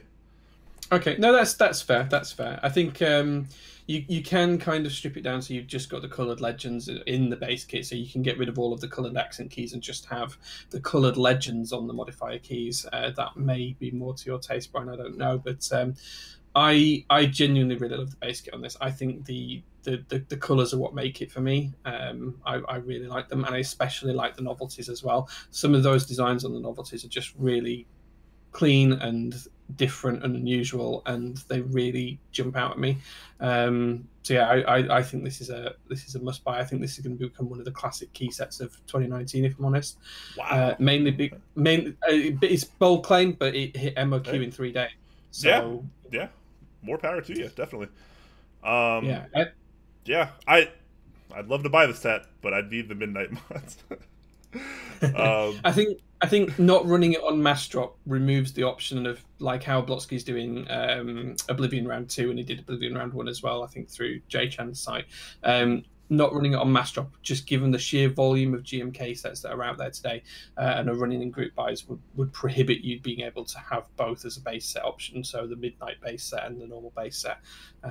So one thing I would be interested in, and I don't think there's a render of, is what would it look like? Oh no, there is. So there's a Koyu there where it's just got the base kit without the coloured accent keys. It's just got the coloured legends on. That looks quite nice. I quite like that.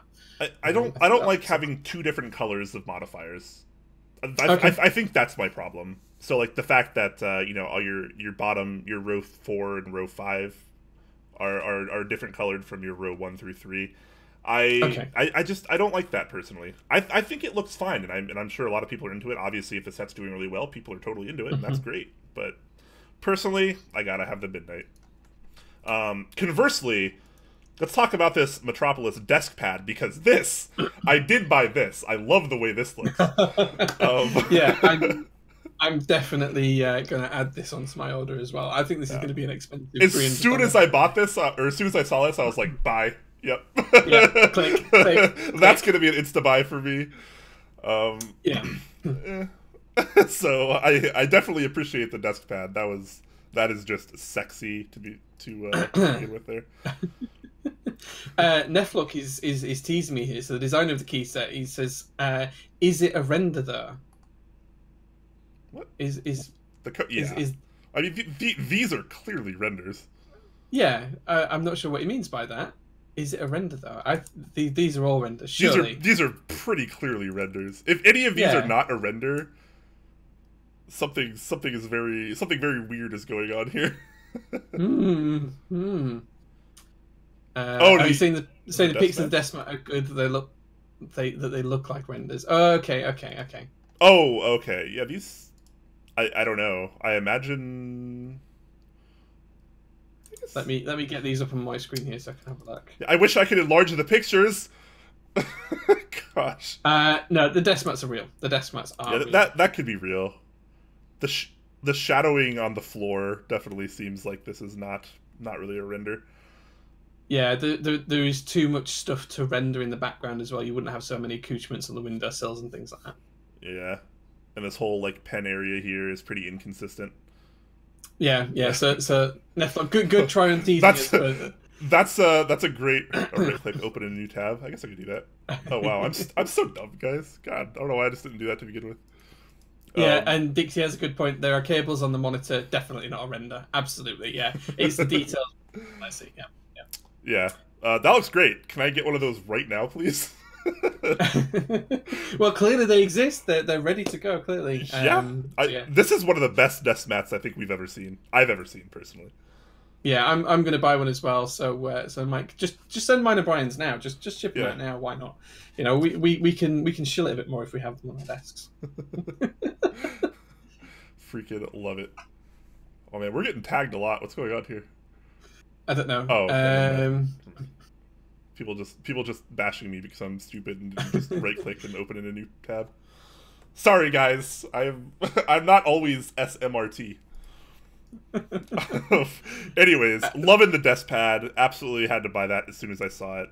Set, I'm okay with it, but it's definitely not for me unless it comes with the Midnight Kit, and then at that point it's just too expensive for me personally, because I might as well be a broke college student, even though I don't go to college. But but yeah. My view is I love the whole thing. I think it's great. So cool. Yeah, I'm all in for it. Pricing pretty good as far as the base kit is concerned. $135 is well within the kind of comfortable range we've seen lately for a base kit this rich. So I'm definitely not unhappy about the base kit pricing on this either. Yeah, $135. Translated into EU, that's 136 euros as well. So it's about 1% more expensive in the EU, which is really, really good for us EU folks. I'm really happy with the price, especially considering the compatibility that's in that kit. If you look at the sheer amount of keys that are in the kit compared to, and I know we've talked about this before, compared to things like Hammond, when we were talking about that a few weeks ago, I think this is a really solid kit for the price. You know, it's not running through one of the big name vendors. It's running through the standard community vendors. Yeah, I mean, like Massdrop. It's not running through Massdrop. True. Things, I would argue that NovelKeys might be one of, if not like the biggest US vendors right now that isn't Massdrop. I meant I did mean Massdrop when I was saying that. I didn't. Yeah. I feel you. I like to separate Massdrop from everyone else because Massdrop isn't a keyboard vendor. They're not a keyboard retailer. Sure. They do a lot of things, and keyboards happens to be one of them. Whereas something like NovelKeys, which is strictly for our community and nothing else. Yeah. Sorry, you understood. I had the same gist of the word. I probably used the wrong word. Yeah. But it is 2:20 in the morning, so for me, so I feel like I am allowed some leeway on that. Nope, I'm going to grill you all episode long because that's how mean I am. Just kidding, Joe. I love you, and I know the rest of our viewers love you as well. Also, just because I forgot to mention, sorry, they do have a matching cable available on NovelKeys as well. With a few different options there as well. So if you're the type of person that likes to, buy all of the things with your key set, get your desk mat, get your cable, maybe make a sleeve, I don't know. Yeah. Change your curtains in your office for Metropolis. just do the whole room. Why not? Just to say, Talisman's saying I'm only wept for the set because of the ISO being in the base kit. That's not the only reason. I genuinely love it. I actually reached out to Neflock before he'd got the base kit settled and said, "Dude, I really, really like this set. I think it's fantastic. I really love it." And then I did mention later on in this conversation, how about putting ISO in the base kit? And well, there it is. So I'm not saying that it was my influence 100%, but I'm really glad it is there. So yeah, I like it. Nice.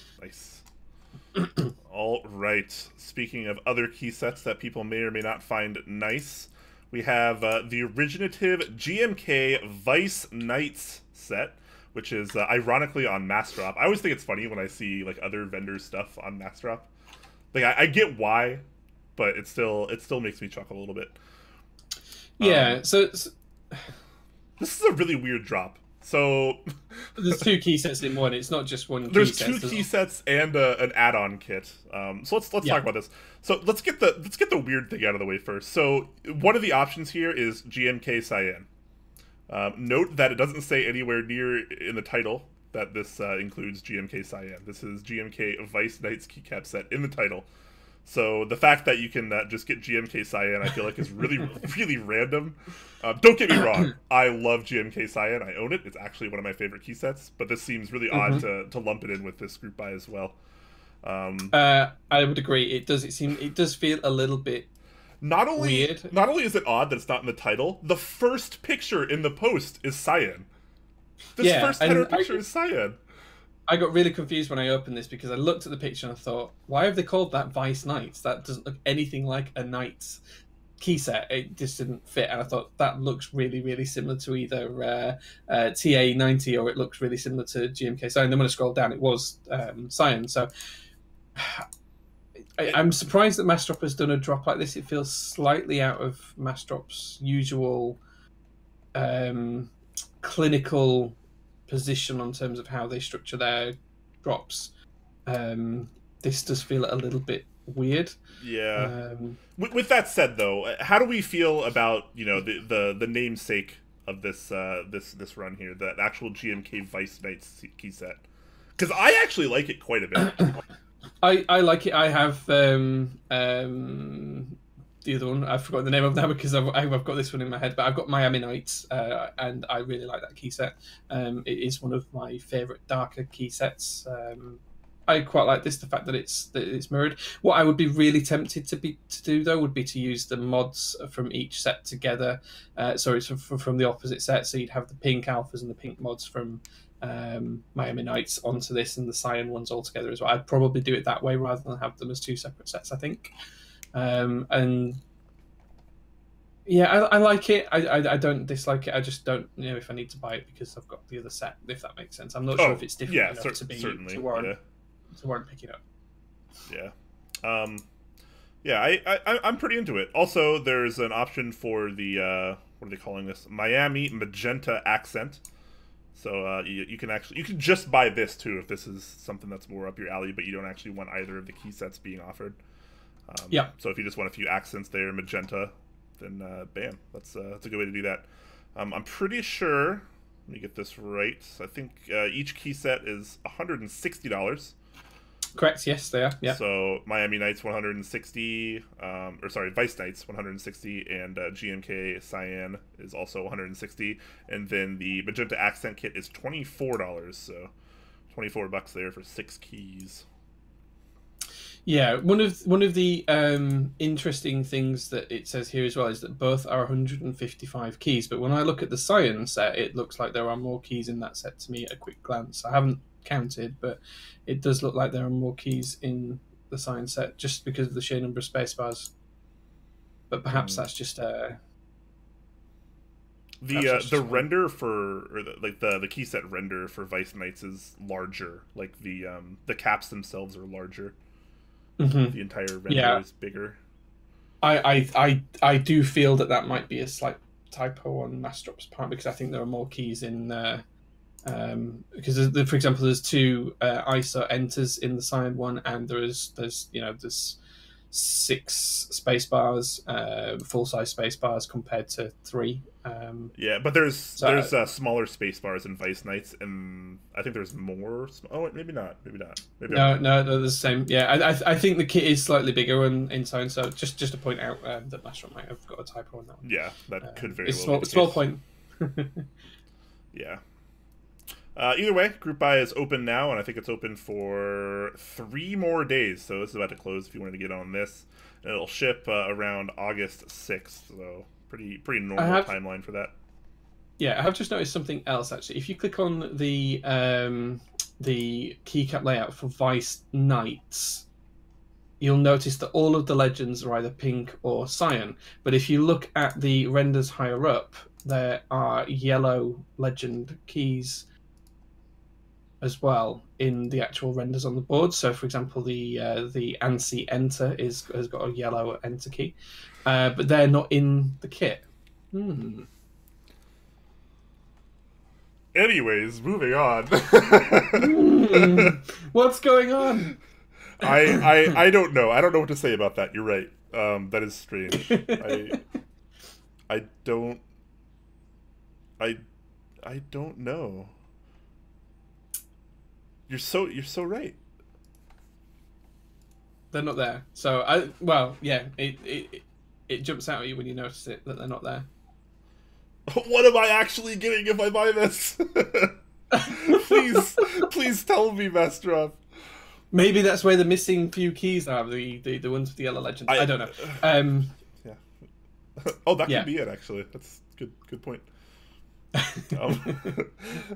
Anyways, that's going on right now. If you want it, there it is. Let's move on to an interest check for GMK Korean beige add-on kit. So this is pretty interesting, too. And, yeah, go on. Talk us through this one a little bit then, Brian. Yeah, so this is an interest check running through Zondat, otherwise known as Noctuary. I'm not never sure if I'm saying that right, because someone called me out on it last time, but I don't know how else to say Noxary. It's Noctuary. That's how Noctuary, right? Noctuary. That's how he pronounces it face to face. So yeah, okay, it's Noctuary. Okay. Yeah. Noctuary. Okay, perfect. So this is kind of an early interest check for a pretty interesting, I guess you'd call it an add-on or a replacement set, if you will, I guess, for your alphas. Mm-hmm. So this is using stock GMK colors L9 and CR. L9 is the base color, and CR is the legend color. L9 is kind of like that beige, that light beige. CR is the black. And this is kind of meant to replace things like the alphas for your OG cherry sets. Maybe some of your GMK sets like 9009, Retro, I don't know, maybe even Muted, whatever. Just to try to replace them to get you that Korean sub-legend feel, I guess you could say. So that's kind of the idea here, and he has it in quotes here. If it isn't L9 alphas, then it won't be compatible, color-wise, obviously. It'll still be compatible otherwise. But, yeah, I don't know if this is something the community's been asking for, but this is kind of interesting, just to kind of get a separate sub-legend kit just for your alphas. Yeah. I kind of like it. I like the look. I kind of like those whole kind of Korean legends. I think they look nice. So I'd be interested, depending on the price, I'd be interested in picking this up. Given it is just an alpha replacement set, I would expect it to be relatively lower in price, probably somewhere around the $60 to $70 mark, maybe. I don't know, maybe even lower. I don't know. But yeah, I mean, I'll be interested to have a chat with Zondat at the UK meetup in a couple of weeks and see how this is getting on, because I'd like to see it run. Yeah. So, you know, there is no price announced yet. He just has it in question marks right here. Since it is stock colors, MOQ is going to be only 150, which is, you know, pretty hittable, generally speaking. He's still waiting on price quotes. So we'll have to wait and see. He does have little frequently asked questions down here. I like seeing that, like I had mentioned earlier. So, it's good, yeah. Yeah, we'll have to kind of wait and see. But on the same note, like, is this something that you think the community will really benefit from? Do you think that doing you know subsidizing sets, like not subsidizing, but supplementing alphas and or mods? Because our next topic is actually on the same theme as well. So that's kind of why I want to bring this up. Okay, sure. So I think this is a good thing. It brings more adaptability to kits and sets for a lower cost. One of the things we used to do a long time ago in the hobby and has drifted away from is mix and match on GMK sets. When I first joined the hobby, you'd have people put alphas from one set with mods from another set, or they'd buy a set of just mods from OKO. And we don't really do that anymore. People just tend to stick to the key set as it's sold, and they don't really tweak and change things anymore. And this is kind of getting back into that more that hobbyist kind of thing where you will mix and match keycaps to make the perfect set for you. And that might mean that you've got different alphas to different mods to different even function keys maybe, or whatever else you want to do. So I think this is a good thing. It's going to mean that it's a cheaper kit. It's going to bring us back to that whole mix and match kind of approach and appeal, which I really miss actually when I think about it. I really miss that kind of one of my favorite things to do was to sit down for a couple of hours with a few different sets and work out what combinations went, and I haven't done that for a long time. I just stick with what base set is now. I don't ever question it or change it. I just stick with whatever the set I buy is. So I think it's good to see that we're doing this. You could buy these, and you could buy the Ceresia set from OKO, and you've almost got a whole key set within two different parts by doing that. So I think it's good. Yeah. Well, I mean, this particular set is kind of interesting, right? Because it only constitutes your letters. So it's not like this is a full alpha numeric replacement. This is strictly you're right. This is strictly, you know, just your letters. And if you're not using, like he says in the post, if you're not using another key set where the alphas have an L9 base set, for the color, this is going to look really awkward, presumably. So Yeah, you really have to kind of match it there. And do you think that it might be better to start doing like alpha replacement sets and mod replacement sets, like as a whole? maybe. That way you could kind of mix and match. We can have lower prices, and people can get a little bit more creative that way, because this seems really limited. This is specific to like a couple key sets. I think you're right. I think if this had, the punctuation keys and the numero, then it would be much more accessible. The price would probably increase a little bit more, but it'd still be cheaper Certainly. than a full GMK set. But then you're right. You could put it with any key set. Then you could put it with your 9009 mods. You could put it with your Solarized Dark mods if you wanted to. You could put it with your GMK Tower mods. Whatever you thought it went with, you would have options to mix and match with that. So I think we've seen full on mod kit sets in the past, like Ceresia. We haven't ever seen a full on alpha replacement kit, I don't think. The only one that comes to mind wasn't really one, and that was Solarized GMK Penumbra, but you had to buy that from you had to buy that with standard GMK Penumbra. But I don't think we've seen it before. Yeah, it would be interesting to see if maybe the community is maybe large enough for something like that to actually work. It would certainly open up the door for creativity, because like you were mentioning in the past, I think I actually mentioned this on last week's episode, or maybe even the week before, but like you said, people used to mix and match GMK sets, but that is not economical. It's really not. Like, using 2 GMK sets for one board, like, are you mad? Like that is expensive. Like, and that was back when most GMK sets were not even as cheap as they are these days. Like, back when they were $160, $180 per set. Like, no matter where you bought from. So I remember buying GMK Sky Dolch back in the day, and at the same time I bought the Ceresia set. That's why I mentioned it a couple of times. And I used the Ceresia mods with the GMK Sky Dolch alphas and numpad on a board I had, and that was kind of one thing. So I bought a full kit and I bought a mod kit, and they effectively just swapped and mix and match. It was nice. Yeah, but so that makes a little bit more sense, because Ceresia is meant to be like that. It's meant to be a mod replacement, effectively. Sure. So I mean, like, you're not butchering a whole other GMK set that you might not be able to use otherwise on another board in this situation, just to try to use 2 GMK sets on one board, which is going to cost you well north of $300 in key sets just to outfit one board. So that's a little outrageous. So I'm kind of curious if we might be able to move in the community in such a way where we can have alpha only kits and mod only kits, and people can mix and match for well under $300, hopefully. So it's gonna be interesting to say. But while we're on this same theme, let's move on to our next one, which, just like Ceresia, is a mod replacement kit. So this is the interest check for GMK dash 200. I thought that dash was a typo at first, but now I know it's not. So this is okay. Yeah, it's the naming consistent with what it's modeled after, which is the Sinclair PC 200. There's a dash between the PC and 200. Mm-hmm. So pretty interesting stuff here. We have this is a color we don't see too often. I feel like 2B is a color that I feel like is never used in GMK sets, but it is part of the stock format.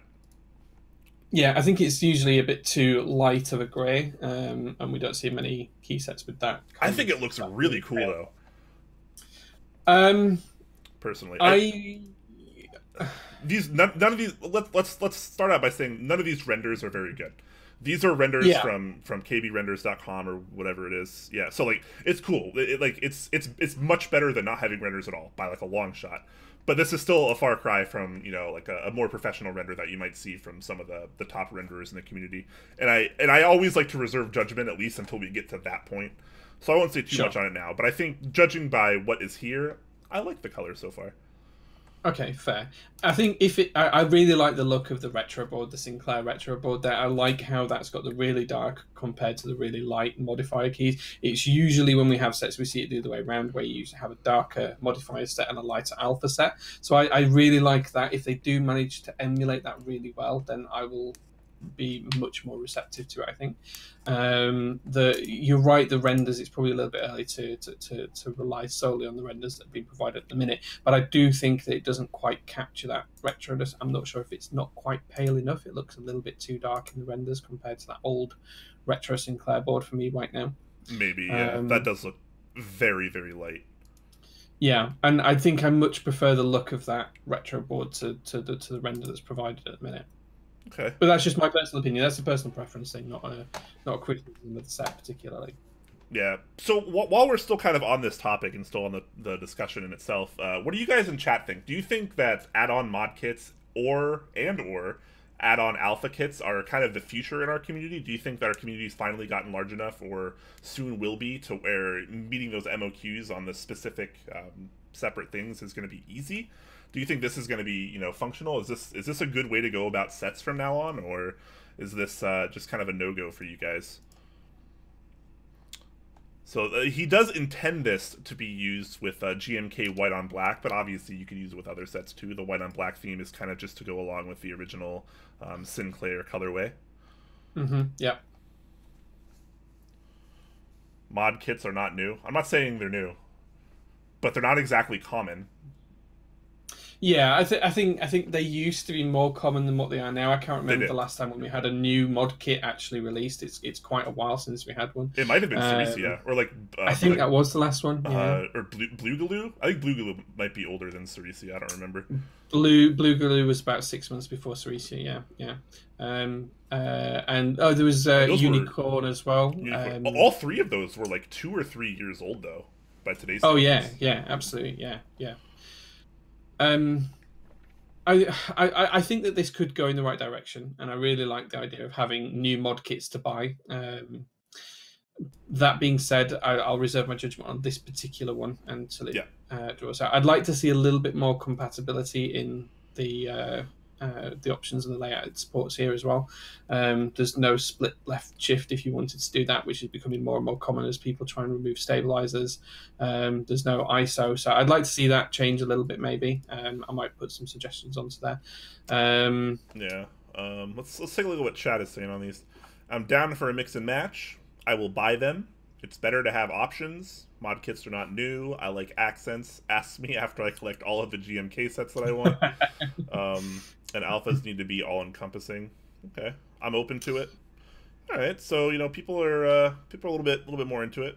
Pilot is saying Mr. Sleeves. Mr. Sleeves is not a mod replacement set. It's an accent kit. That is most certainly an accent kit, which is quite a bit different from something like this. Yeah. I will be interested to see how this goes. I think this could be the start of rehashing some of that retro feel to the hobby, where we did used to do all of that kind of mix and match stuff. So I'd love to see that again. I really, really would like to see that again. Yeah. And speaking of the theme of add-on kits, why don't you take us through our next topic, Jay?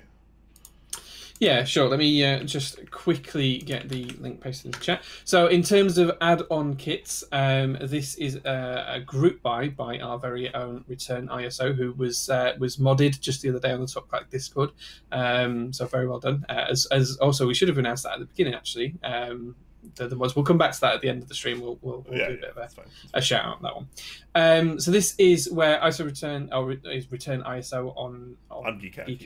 Yeah, but effectively what he's done is he's got a white on black and a black on white NORDEUK UK kit. So this is providing functionality keys for those two options for all of the European countries. So that includes the UK, includes Germany, and all of those different options. Now, some of these keys a lot of people do like. I know that that whilst a lot of UK folks don't need all of the keys in there, a lot of us quite like the Q and at key and the M and the mu key. They're quite nice to have little accent keys within your alphas.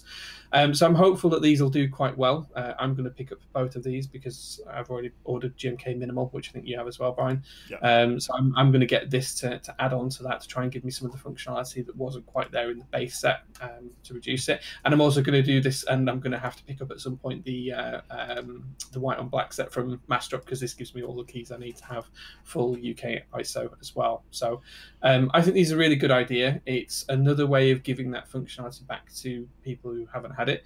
Typically, NORDEUK and UK kits haven't done particularly well, but this is the first time we've seen a dedicated kit on its own as a standalone group buy. So we'll have to see how it goes and see if it's something that's worthwhile. Yeah, absolutely. So it looks like the pricing on the kits is about €60 right now, which is I think the euro and dollar are pretty close, if I'm not mistaken. It's pretty close. It's about $58.50 at the minute, I think, when I checked earlier on today. So it's okay, cool. Yep. So obviously stock colors here. So MOQ of 150 units. Mm-hmm. Wait, what? So okay, wait. So I don't really understand this sentence. He says when MOQ of 150 units per kit is achieved, the price drops to €54 per kit. So does that mean the MOQ is actually lower than 150? Do we have a 100 MOQ, I suppose, and then 150 we get the price drop? I don't know. I'd have to ask ISO Returns to confirm what the MOQ is. It may be that my keyboard are going to buy out the remainder if it doesn't reach its MOQ naturally through just sales, and I suspect if it reaches naturally, then the price drop will be there. But if it doesn't, then my keyboard may keep it at the high price. One of the things I do want to call out as well, though, is that it is being run at non-profit, like a lot of EU group buys recently. It's being run at non-profit. There's only literally the handling fee for postage and packaging that's within the vendor, that's within the group buy pricing. Everything else is at cost from GMK. So that is really nice to see. You know, he's doing this for the community. He's not necessarily doing it to make a profit or to turn a business or anything like that. It's literally to try and provide that functionality back to the community. Cool. Yeah, very, very, very nice of him. He's a very nice guy, and I think a lot of people are definitely going to benefit from this. And the price, pretty reasonable, obviously, if it's at non-profit. It is. It's for all of the keys and the fact that it's not being run with a particular group buy, the pricing is really reasonable. A lot of these kits, even on Mass Drop, are around this price when they're being run with the set, never mind when they're being run individually. And there is a lot of functionality in there. I know it looks like a lot of keys and people probably don't understand it in the US because you don't need these keys, but just to cover off, it covers UK, it covers Icelandic, Norwegian, Swedish, Finnish, Faroese, Danish, Dutch, and Portuguese. So there's all of those areas within the EU that have different layouts and different requirements and different keys to support them. And this kind of covers all of us. It's kind of an all-encompassing kit. So we're all bolstering each other and working together to make sure that everyone gets the couple of keycaps that they need. But as I say, although I don't need them, I really like the Q and the at key and the M and the mu key. Those really look nice when you've got them on a board. They set them off. You probably can't see it, but in the background I've got my polycarb singer with 9009, and I actually use the R2 9009 NORDEUK UK set to give me those keys as well. So nice. Nice. Cool. So yeah, make sure to hop in on this when you can. The group buy is open right now. The other thing I do want to say and call, it's open in the EU at the minute. I think he was looking for a US vendor as well, but it's unlikely to get any traction in the US just because of the nature of the set, which is good. But what I do want to say as well is this is another group buy page that's got a whole host of information. It's really clearly laid out. Yep. He's even got links to the base sets that these complement as well. So the black on, the GMK minimal and the white on black sets that are available on Mass Drop and all that. He's got an FAQ in there. He's got some timescales in there. He's got prices in there. He's got updates in there. It's just such a good, really nice, laid out. Great thread. Yeah, awesome stuff. Yeah. And Dixie has just pointed out in chat that he will be the US vendor for the few folks that want them over here. Nice. Cool. That's really good. Thanks, Dixie. Yeah, that's awesome. Really good. That's really good. Yeah, that makes sense since he also did minimal. Yeah, it does make sense. Yeah, absolutely. All right, cool. Awesome stuff. Oh, yeah, he says it right here. Sorry. After some request, Dixie Mac will have the kits up by next week. Perfect. I forgot to read this section. I missed that as well because I just saw the bit that said US coming soon above, so I thought, it hasn't got a US vendor yet. Oh, well. All right, cool. So, yeah, hop in on that if you want to support it. Good stuff. Next up, we have the group buy for DSA Mardi Gras, a 40% key set coming at you by Mike the Tiger. This is kind of interesting. Not the first time we've seen a 40% only set in this kind of format.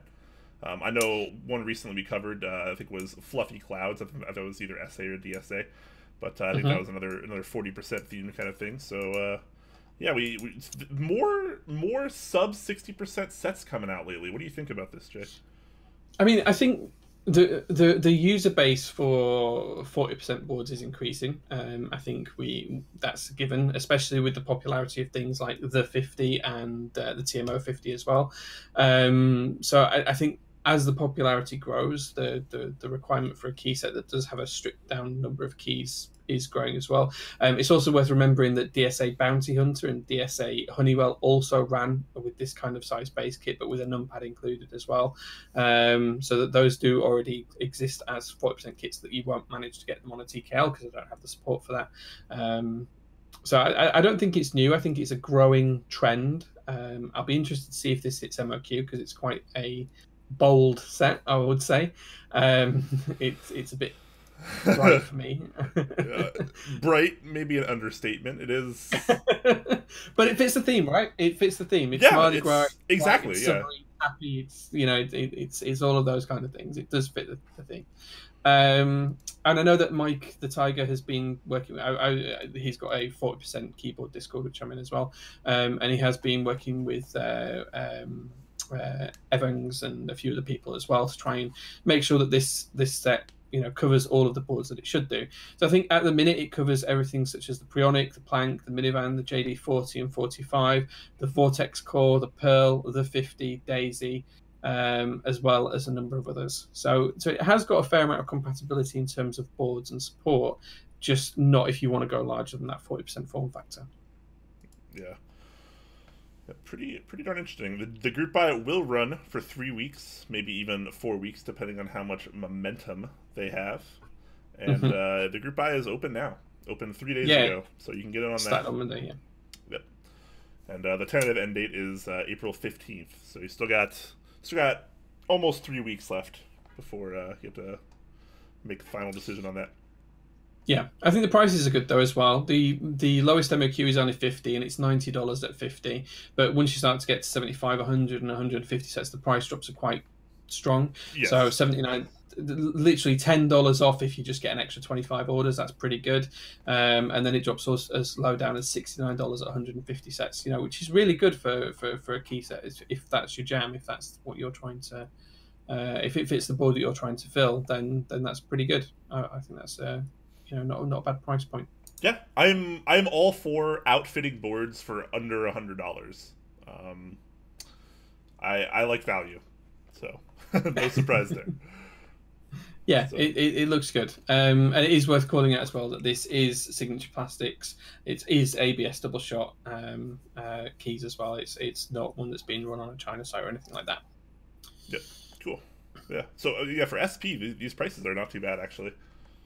Yeah, they're really good. Yeah, they're really good actually. Yeah, I was really impressed, especially that 150 sets take it down to $69. That's really good. Yeah, absolutely. And speaking of good prices, we have some sponsors for Top Clack today as usual. And one place that has a lot of really cool products for pretty darn reasonable prices is NovelKeys.xyz. You can check out all the things they have going on. Like we were talking about earlier, they have GMK Metropolis group buy going on right now, as well as the desk pad and the cable matching for that if you're into that. Still have a few GMK Chocolatier base sets left to go. And he's doing a lot of stuff right now, man. He's got phase switches in stock. He still has cream switches in stock, which I've been using right now. About done breaking those in. I'm going to lube those bad boys up. They're pretty awesome. Just waiting on some of the new lubricants that he has going on right now in stock. He is sold out of a couple of them, but he does still have several of them left. I'm just waiting on the 111 and the 112 Cristo. I didn't buy them fast enough. Feels bad, man. But yeah, he does have quite a wide range that he launched. I think last week was the first week of it. So he sold out pretty darn fast after just a couple days on these particular lubes at least. But I'm sure the restock is coming soon. And of course, he still has Gateron inks in stock as well. He's got a silent variant as of pretty recently as well. So you can make sure to get on those silent switches if that's more your thing. And yeah, make sure, regardless, when you're here and you're checking out, you put in the promo code SPRINGCLACK. That's the current code right now. It's 2 words, SPRINGCLACK. That'll get you 5% off your entire order. Tell us about Kono, Jay. Yeah, so one of our other sponsors is the lovely Kono store, and these guys have got an awful lot of things ongoing at the moment. If you want to join a Keyset group buy, they have 2. If SA is your jam, they've got SA Calm Depths on at the moment, where you can join their group buy. Now, this is a max Keyset that they're running that's got great compatibility, and it pays homage to the original that was done by Signature Plastics as well. So that's starting, and it closes on April 12th, so you've got a couple of weeks left to join that. But the good news on that one is it does start shipping around July, so it's not that long of a wait. If GMK is more your thing, then they do have GMK Lime in stock at $175 for the, well, sorry, not in stock, for the group buy. So again, this is running up until the 25th of April. So again, about 4 weeks left on that one. And that's expected to ship towards the back end of August in 2019 this year. But this has got a really, really nicely sized base kit with plenty of compatibility, and you can also buy extra kits for space bars and things like that as well. If you're looking for a keyboard, they do have the new Kira Stealth board up as well, which is $299, but comes with a choice of switches. You can either go for the Heiko Clears, the Heiko Violets, the Box White, or none, and pick your own switches in there. But this is brought to you by Heavy Shell, and it's a pretty hefty board at 2.366 kilograms. That's quite precise on the weighting that they've got there. I didn't realize it'd go to 4 significant figures, but yeah, 2.366 kilograms. So it's quite hefty for the size of it. It is a group buy again, and it's running until the end of April. But they're expected to arrive in August. But it provides all of those Kira 96 layout expectations that we've had before, but in this really nice, thick, heavy shell as well. So it looks really good. So it gives you a full metal frame, massive stability, and massive heft. So for a starter board that's got all of those kinds of features, this looks really, really good, and the price is strong as well. Heck yes. And last but not least, we have ZealPC.net, aka Zeal Generation. And he's got the normal array of things in stock right now. It's all the V2 lineup of products, the Telios, the Silent Helios, the new Zelios V2, and Xylent V2s, all of which are awesome switches that both Jay and myself have been using quite often lately and been very much so enjoying them. And yeah, so make sure to hop in on some of those. Pretty darn good. He does have free shipping now, if you haven't seen, for orders over $150 if you're in the US and Canada. And for the rest of the world, it's going to be $200, except for Russia, which gets a little bit more shafted at $300. But that is the way it is, unfortunately. And if you're one of the people that like to check out with the Shopify payments instead of PayPal, you do have a much wider range of payments. Why am I blanking on the name? Dollar methods? I don't know.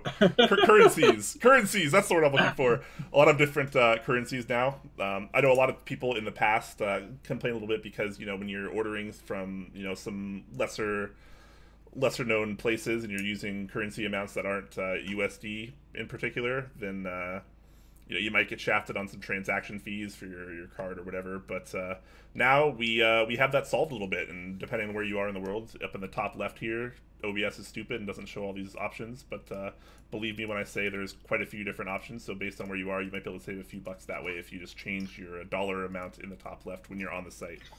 And of course, if you do want to make orders at ZealPC.net and you want to support TopClack because maybe you love us, maybe you don't, I don't know, you can use our affiliate link, which is ZealPC.net/TopClack. So it doesn't cost you anything extra, but it does help us out a lot. So consider massively, that. Yeah, massively, yes. So consider that when you're buying some Zeal products next time. Maybe get some fancy switches. I can't say how nice that new Shopify feature is, where I can actually pay on Zeal's website in GBP, which is my local currency. That makes such a huge difference to bank charges and things like that. If I pay by my credit card, it saves me a £1.50 or a $2.50 fee every time I buy something from him. So it's the little things that count. It is really nice. Overall, for the rest of the world community, is going to make a big difference. So I can't sing enough praises on that change. It's really good. Yeah, really helpful to a lot of people in the world. So awesome. In terms of both the currency transactions and the shipping, Zeal has been coming up clutch lately. The free shipping for orders over $150 for US and Canada, that is big, because it doesn't it doesn't take a lot to get $150 in your cart at the store. Like, you can just buy like 150 switches. Then, bam, 2 builds, right? You get free shipping. Bam, easy peasy. Love it. Yeah. All right, guys, we're gonna move back to a bit of a Q&A. We're going maybe a little bit longer of a show than we were expecting, but we gotta end it with a Q&A like we always do. So if you guys have questions, make sure you put them in the chat now. Use the @TopClack tag so we can see them a little bit better, and we will get to them presently. Okay, we've got a couple already. Whitsellers is saying, will that apply to Xeno orders when they ship? I think it's only for new purchases going forward. I don't think it's for existing stuff. Brian, correct me if I'm wrong on that. Do you mean the currency thing? Yeah, I think the currency thing and the shipping, I think that's already been... I imagine...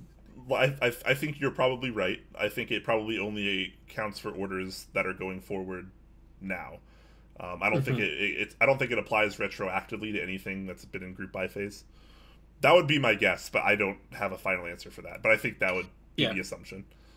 We'll reach out to Zeal Whitsellers, and if it's different, we'll put an announcement up to say it's different. But I think we're pretty certain that that's how it is. Blind Assassin is asking, why you ignore me when I answer your questions about CandyBar? Feels bad, man. Oh no. Oh no, did we miss... So I know you're the designer, Blind Assassin, so I'm sorry if we missed you, but chat goes so fast while we're talking. Yeah, so generally the way it works, and obviously we miss stuff sometimes, and B, what a lot of people don't realize is that when we're going through the news section in particular, we're not usually looking at chat. There's so many other things we have to be looking on, like, otherwise, that chat kind of takes a back seat. And so we scan through it here and there, and obviously it's really easy if someone like subscribes or something, because it pops up differently in the chat for us. Yeah. But if people are just saying stuff in chat and they're not tagging us, or sometimes even when they do tag us and we're going through the news, it's just too hard. It's too hard to see so many things at once. Yeah. So we try, but we're not perfect. So sometimes we miss stuff, and we apologize for that.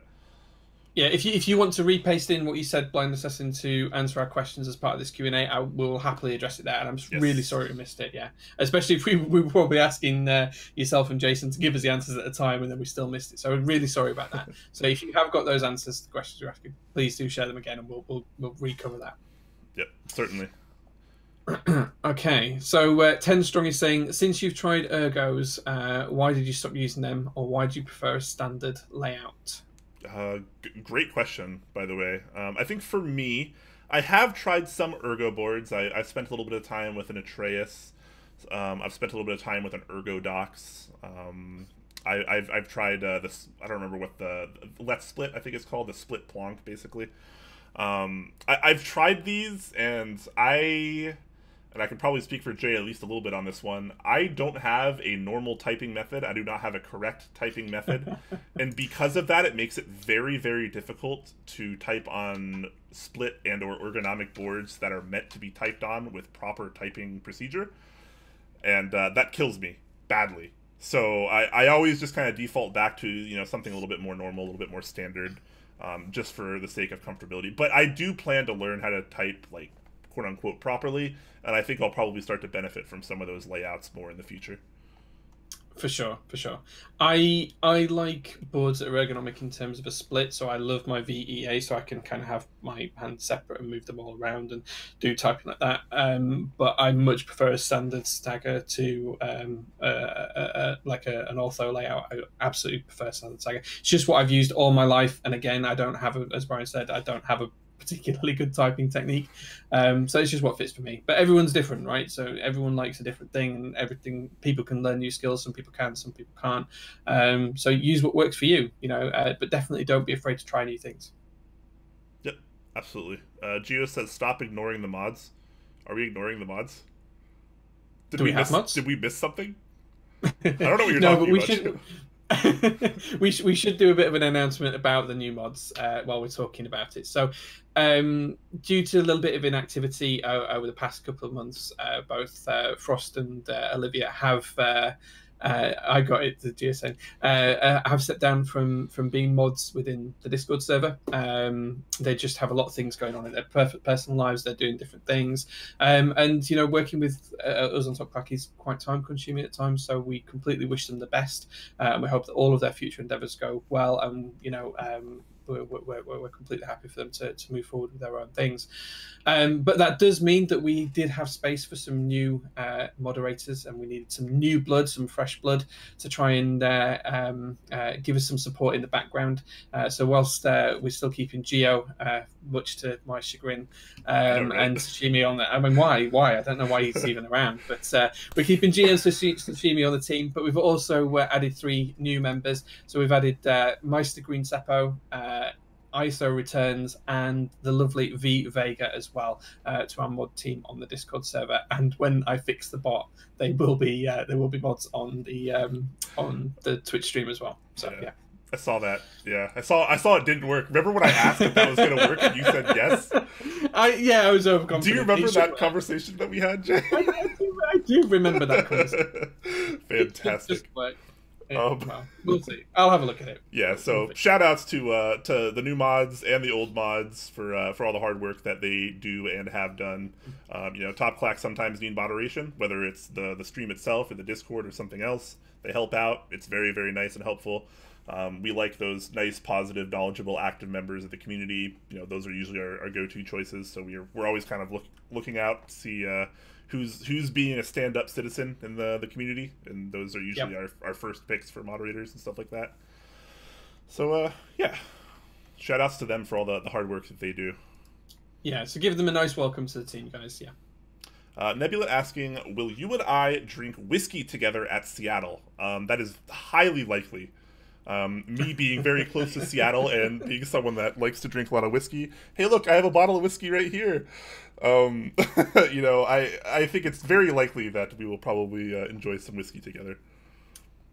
Talisman Solution donates 1,111 party bits. Thank you very much for that, my friend. And with that, he actually takes the bit lead on the channel over zealpc.net for highest bits donated at the moment. So thank you very much for that, and congratulations on re-solidifying your lead again.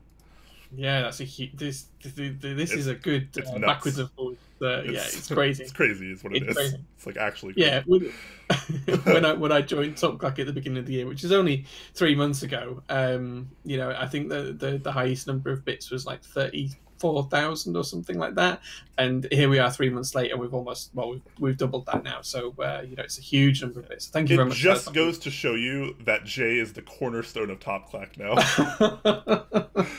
well, maybe we'll see. I'm just using you, Jay. I know. I can feel it. I'm used all over the place. So, got him. I'm used to it. Back to some real questions though. Grog DX asking, have you tried Alias Silence yet? If you have, what do you think of them? Building a quiet board for work and need opinions.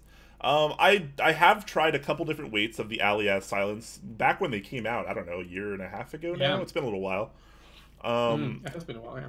The short answer is I don't think they're that good. I think they're okay at best. It's not really too different from using a Gateron Silent. You know, it's a tactile switch. It's not particularly tactile. It's not particularly smooth. It doesn't really feel or sound that good in my opinion, but you know, obviously people have different preferences. I think there are way better silent switches on the market right now, with the introduction of Helios from Zeal and his V2 Silence. I think those are easily the 2 best silent switches on the market right now, in my opinion. And then, though I haven't tried them yet, I imagine the Gateron Silent Inks that NovelKeys has in stock now, as of very recently, are also quite good. So I would grab one of those 3 switches over any of the other options. The only one of those, like Brian mentioned, that I haven't tried is the Silent Inks, and if they are as good as the Inks are as a standard linear, then I think that there will be a great switch to try. So my money would be on those, or as Brian said, one of the Zeal offerings. Personally, I think that the Alias are. I think it's a crime to call them tactile switches. If I'm honest, I think they aren't particularly tactile. They feel like a linear, and I don't like the bottom out on them either. They're very soft and mushy on the bottom out, which that's not present to such a great degree on the Helios and Silent V2s, for example. They're a much firmer bottom out, but they're still quiet and they're still silent. So I think they do need a bit of work that the Alias before I would start to consider them as an alternative. Yeah, I mean, they were kind of neat when they came out, but switches have come so long, such a far distance in the last year or two that there are so many options for switches on the market, and that didn't really used to be the case. So now it's just like the Alias don't really make much sense. There's very little reason to use them over some of the other things on the market, unless you just happen to want the exact thing that it offers. Yeah, I think I'd pick a normal standard silent Gateron over the Alias ones, to be honest. It's like the same thing and it's cheaper. So yeah, exactly. Yeah, so I think I'd just go for that rather than the Alias ones. Yeah. Titan subscribing with tier 1 for the last 6 months. Thank you very much, sir. Appreciate that. Thank you, dude. And Blind Assassin with a little bit of a wall here says color Go on names. then, talk us through it. Okay, so we're back to referencing some CandyBar stuff here, like I think it was our very first news topic of the day. Yep. He says, color names. I couldn't think of something for black or purple initially and just went with normal things, and then we later changed it, and black wasn't changed. And we didn't keep it to just candy bars. The goal was just candy theme in general. For the mount method, Jay had it right, and I had to, so the standoffs go through the PCB and screw into the plate, making it more similar to top mount than tray mount. Okay, interesting. As for the location of the standoffs, I put 8 around the board as evenly spaced as... Damn, formatting didn't stay. I'm going to assume that's evenly spaced as possible. Thanks. Yeah, I think my query is, and I'm going to just try and show you. So if this is the board here, blindness, I guess my question is, are they around the edges or are they kind of like hodgepodge across the middle? That's more what I was wondering in terms of that, because that'll influence the feel a lot more. From what you said there, you're saying it's going to feel a little bit more similar to top mounts. I imagine they are just around the edges rather than kind of across the center of the board as well. But I really do want to see that kind of exploded, expanded shot of what the internals look like, because that'll really help people to understand it, I think. Yeah, certainly. Not Zesty Salsa asking, he forgets to tag us, but he does ask, do you think there will be a new Switch that's not tactile, linear, or clicky in the future? Something innovative? Yes and no. It's hard to... I mean, if it's not linear, it's not tactile, and it's not clicky, like, what is it at that point? You could make some cases... you can make some cases for switches that are actually already on the market, like the Zeal V2s, Brown Alps, SKCMs. They're actually, you could call them not tactile, you could call them parabolic, and you'd actually be more correct. But, yeah, that's fair. That's fair. But it's so tough, right? Because the community sees, like, the community has such blanket classifications for these. Like, is there anything with going on in the travel besides the spring? No, it's a linear. Does it make a clicking noise in any format? It's a clicky. Like, does it have any kind of interruption that makes it not linear? Okay, it's a tactile. Like, the community sees things in such black and white ways that it's... I think there could be some chance for some gray area, some innovation. But I'd be curious to know what it is. It's something I've not really thought a whole lot about, but innovation I'm always up for. Yeah, I think I broadly agree, Brian, as well. I think in terms of the 3 types of switches, I don't think we're going to get away from those naming conventions. Someone's always going to find a way to fit into one of those. What I do think we will see in the near future is a lot more innovation in the areas around the spring. I think that people are starting to look at progressive springs, and I think when we start to get more extreme examples of progressive springs, that's really going to change and open up what switches can feel like for us. I also think that moving away from having a leaf and moving towards the optical or the kind of wooting analog style switches, that's probably going to be a thing as well. Gateron have been looking at that, and a few of the manufacturers as well. I think that's probably going to start to become more to the front, the forefront of the community, and I suspect that in 2019 we'll probably have the first truly custom board with those switches, those analog or optical switches, as the standard expected for it. It'll come with that PCB, and it'll be expected to use those switches rather than the standard MX Leaf type switches that we're used to using. So I think we're going to see more innovation around that kind of area. Yeah. Those are the kind of the areas where I think we're going to with switches, and as well we'll also see the multiple color facets and things like that as well, and new potential new material housings and all of that kind of stuff. But in terms of a new type of switch that doesn't fit into those three categories, I don't think we'll find one. And no matter what you do, as Brian says, like the parabolic type switches, they just get shoved into the tactile box, and that's what they're expected to be. So I think we'll just end up putting them in one of the three boxes, irrespective. Yeah. I don't think that's necessarily like a problem either. It may be a blanket term, but you do get a lot of different feelings from them. Obviously, you could have 5 different tactile switches, and all of them are going to feel wildly different, and that's fine. But I don't really see like a fourth category kind of appearing that the community wouldn't think would just fit under one of those more original 3 categories.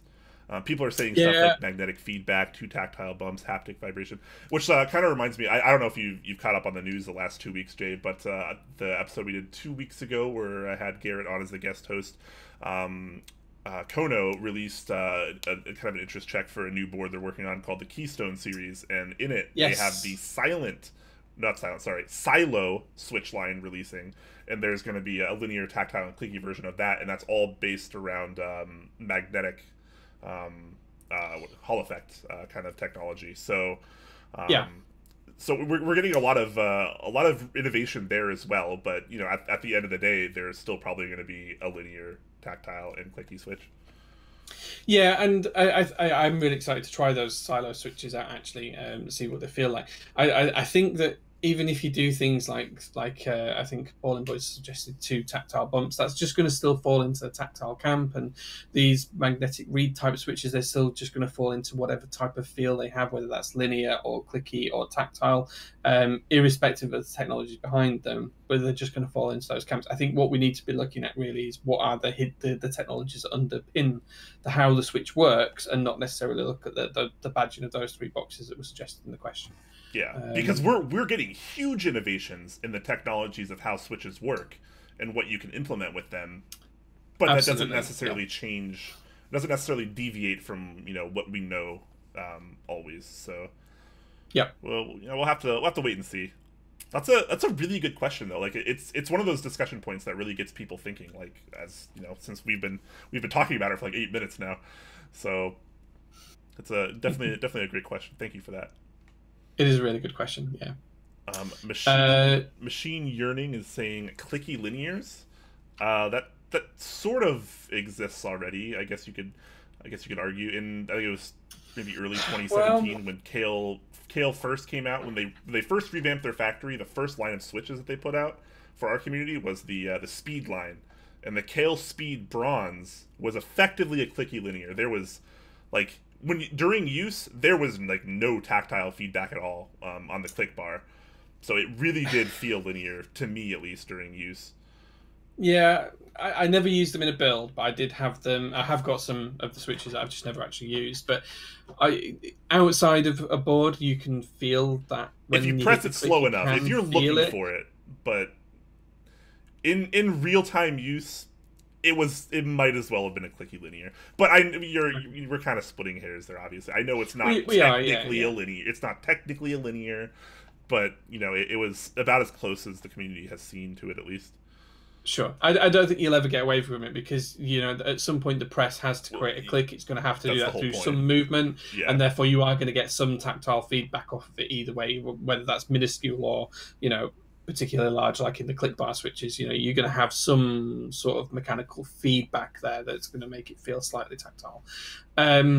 What I would say though is, even if you have a clicky linear, it's just going to fall under the clicky branch, because that's what people are going to put it under. It's a clicky switch, so it falls into clicky box. So it's just one of those things. Geo asking, sorry, go on. When will you follow a proper schedule so Jay can actually get some sleep? I don't know if you know this, but Jay and I are not in anywhere near the same time zone. So Yeah. what that means is that we will never have a proper schedule that will work for both of us. This is why my Sunday build streams are at a reasonable time for me because I can't do 2 streams at 3 o'clock in the morning each week. Yeah. Well, I think your Sunday streams work out for people in the US as well, because it's like noon or 1 my time or whatever. Like, and it's on a Sunday. Like, people get into it. Yeah. 10 Strong asking, either of you know where I could find someone with an acrylic Alice case? Not sure if the Zombumon one will get updated. 159's looking at them, but you could just reach out to Zombumon as well. He's sharing the files as far as I'm aware. The files he has are open source, so if you wanted to have one made, I'm sure he would gladly talk you through how to get the files cut and put you in touch with some companies. But you could use I'm trying to think of any of the companies now. You could use Shapeways, or if you have the files, you could get them over to Josh, the Beep Haha on Discord. He has a Glowforge. He does acrylic cutting, and if you already have the files and you give them to him, then it's really easy. He does a lot of custom work for the community at pretty reasonable prices, so could be an option. Godlike Kitten does come up with a question, but it didn't tag, as he says, how come there's no MX dome hybrid? Like, instead of a spring, a stem could press down on a dome and then come back up. So effectively something like Topra, but in MX format. I was going to say that just sounds like Topra to me. Well, that is because it's it's a slider that presses down on a dome, and the dome collapses, and that's where you get your feel. I guess you could do something like that inside the Switch instead of having a spring. You could probably use an MX Switch and do something like that inside the Switch instead of using the spring system. I don't remember what it was called, but I'm almost positive. Probably at least a year ago, we covered an interest check or interest check theoretically, where someone was trying to design something like that, a dome inside an MX Switch, effectively. And I think that could be totally doable. I think it could totally work. I think the potential is there. It would be difficult though to implement in something that small, maybe. Yeah. But it's going to be expensive as well because you are R&Ding a whole new mechanism as well. So for the hobbyist, it's going to have to be one of the big players that comes up with an idea like that. So it's going to have to be KL's, your Gator, or someone like that tries it. It's not going to be someone necessarily working at home with a standard MX Switch and they try things that put inside it and stuff. So I'd like to see it though. I'd like to see someone try it and come up with some new ideas. I'm all for any new technologies and switches. Yeah, definitely. Yeah, I mean, that could totally work. And it would kind of bring about a little bit newer of a feeling in MX, too, because the whole thing with Topra is once the dome collapses, you don't really get much resistance after that. It's very soft. It falls off, whereas in an MX Switch, is usually powered by a spring, which is just always going to provide resistance as you're pressing down. So, if you maybe take that away and replace that with some kind of dome system, then you might be able to get a much softer bottom out instead of the little bit harsher of one that MX tends to have. Yeah, I think there were a couple of people last year working on true custom Topra. So I know that Zondat was trying to work on it. He had a project where he was recreating sliders and PCBs and things like that. And I think a couple of other people looked at it as well. So it'd be interesting to see if those projects kind of carry on and kick off a little bit more this year, and see if anyone else wants to try and step up to that plate and try and get true custom Topra boards. That would be interesting to try. Yeah, I mean, true custom Topra is still something the community is pretty desperately missing. Yeah. I just don't think it's easy to do. I think PCBs are difficult to design. It's very difficult. The yield is quite poor on the PCBs working as well on the contact pads from conversations I've had with Yankar in the past on it. So I think it may happen, but I think it will be a slow process to get there. Geo says schedule as in a fixed duration, so fixed time for a stream. It starts at a fixed time. Yeah, the problem is, like, it's hard to end with a fixed time because we never know. I mean, well, we do know, but we don't know until, pretty soon before how long the show is going to be. We don't know how much news is going to happen that week. We don't know how many announcements we're necessarily going to have until, pretty short before the show. Stuff like that. Maybe we're doing something special that week as well. Like, you just go over. Like, sometimes there's just more things to discuss. There's more interesting things. It's a show about information and education mostly. So, there's always lots of that to go around. Sometimes there's more than others, but, you know, we want to talk about it because it's interesting and you guys find it interesting and people watch. Yeah, exactly. So, Yep. yeah. 10 Strong's asking, would I need different files for different materials if I were to quote unquote ball out? No. I mean, if you're doing an acrylic Alice, which aptly named as Acrylis, which I really, really like. It's a good portmanteau. Yeah.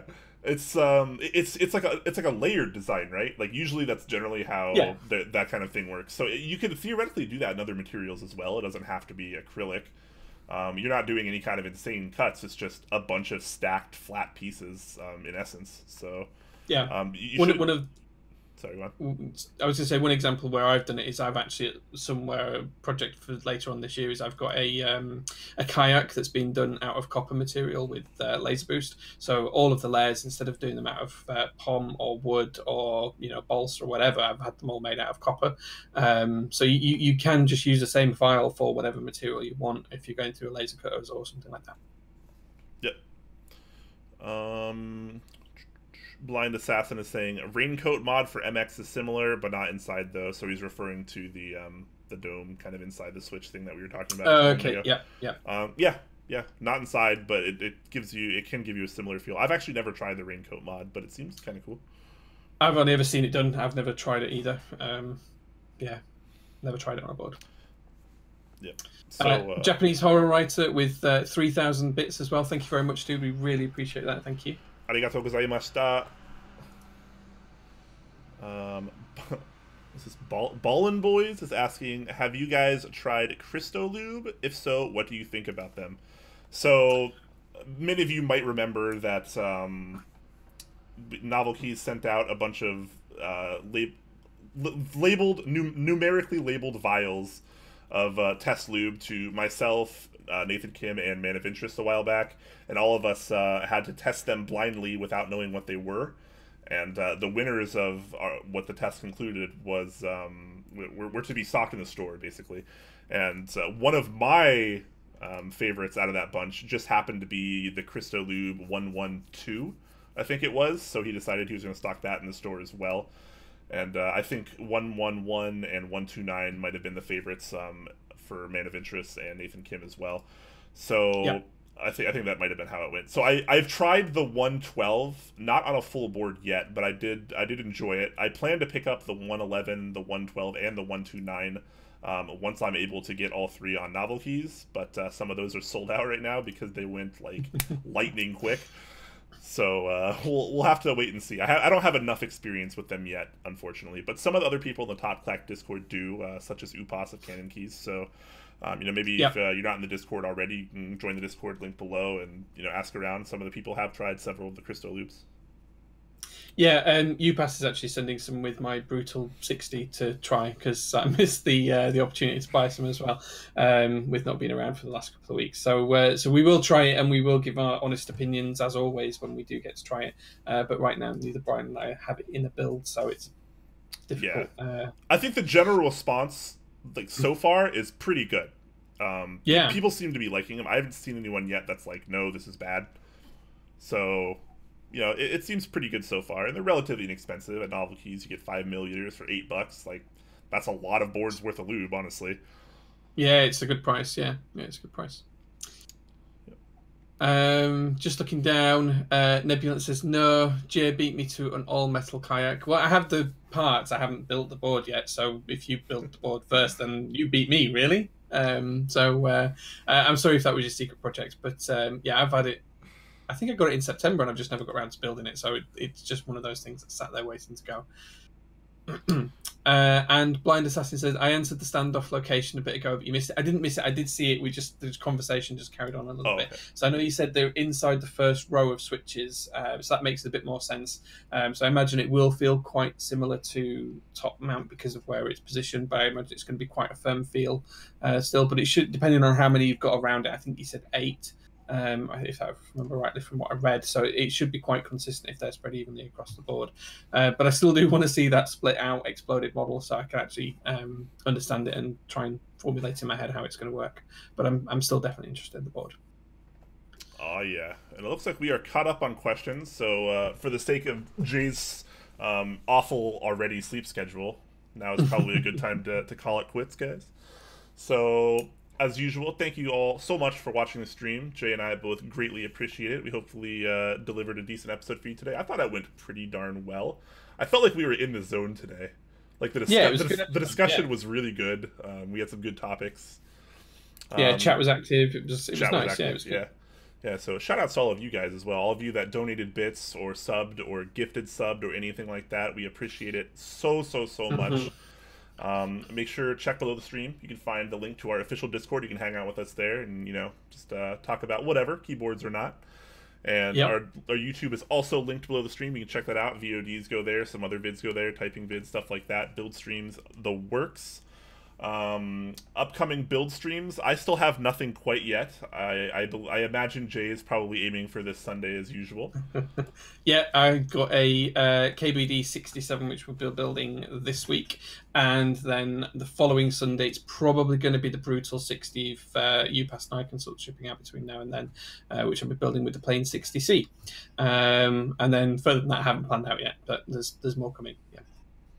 Awesome. So, again, thank you guys very much. I hope you enjoyed yourself. And, make sure to check out our next stream if maybe you're new and you like this and you want to see more of it. Next show, same time, same place, Thursday, 6 p.m. Pacific. Build streams usually on Sundays at noon Pacific, or 1 Pacific now. Have you gone through daylight savings time yet? No, we go through it this weekend, so... Okay, so still currently 1 p.m. Pacific time on Sundays for... No. It's early hours of Sunday morning when it changes, so it will be back to the original time this week. Okay, it was just last week, it was an hour early. Back to noon Pacific, I think is what it was. So make sure to keep watching and stuff if you enjoyed it. We appreciate it. We try to be good people. Absolutely. And lots of cool people in the Discord as well. So... take it easy, guys. I'll catch you next time, and have a good rest of your day and or night. See you guys.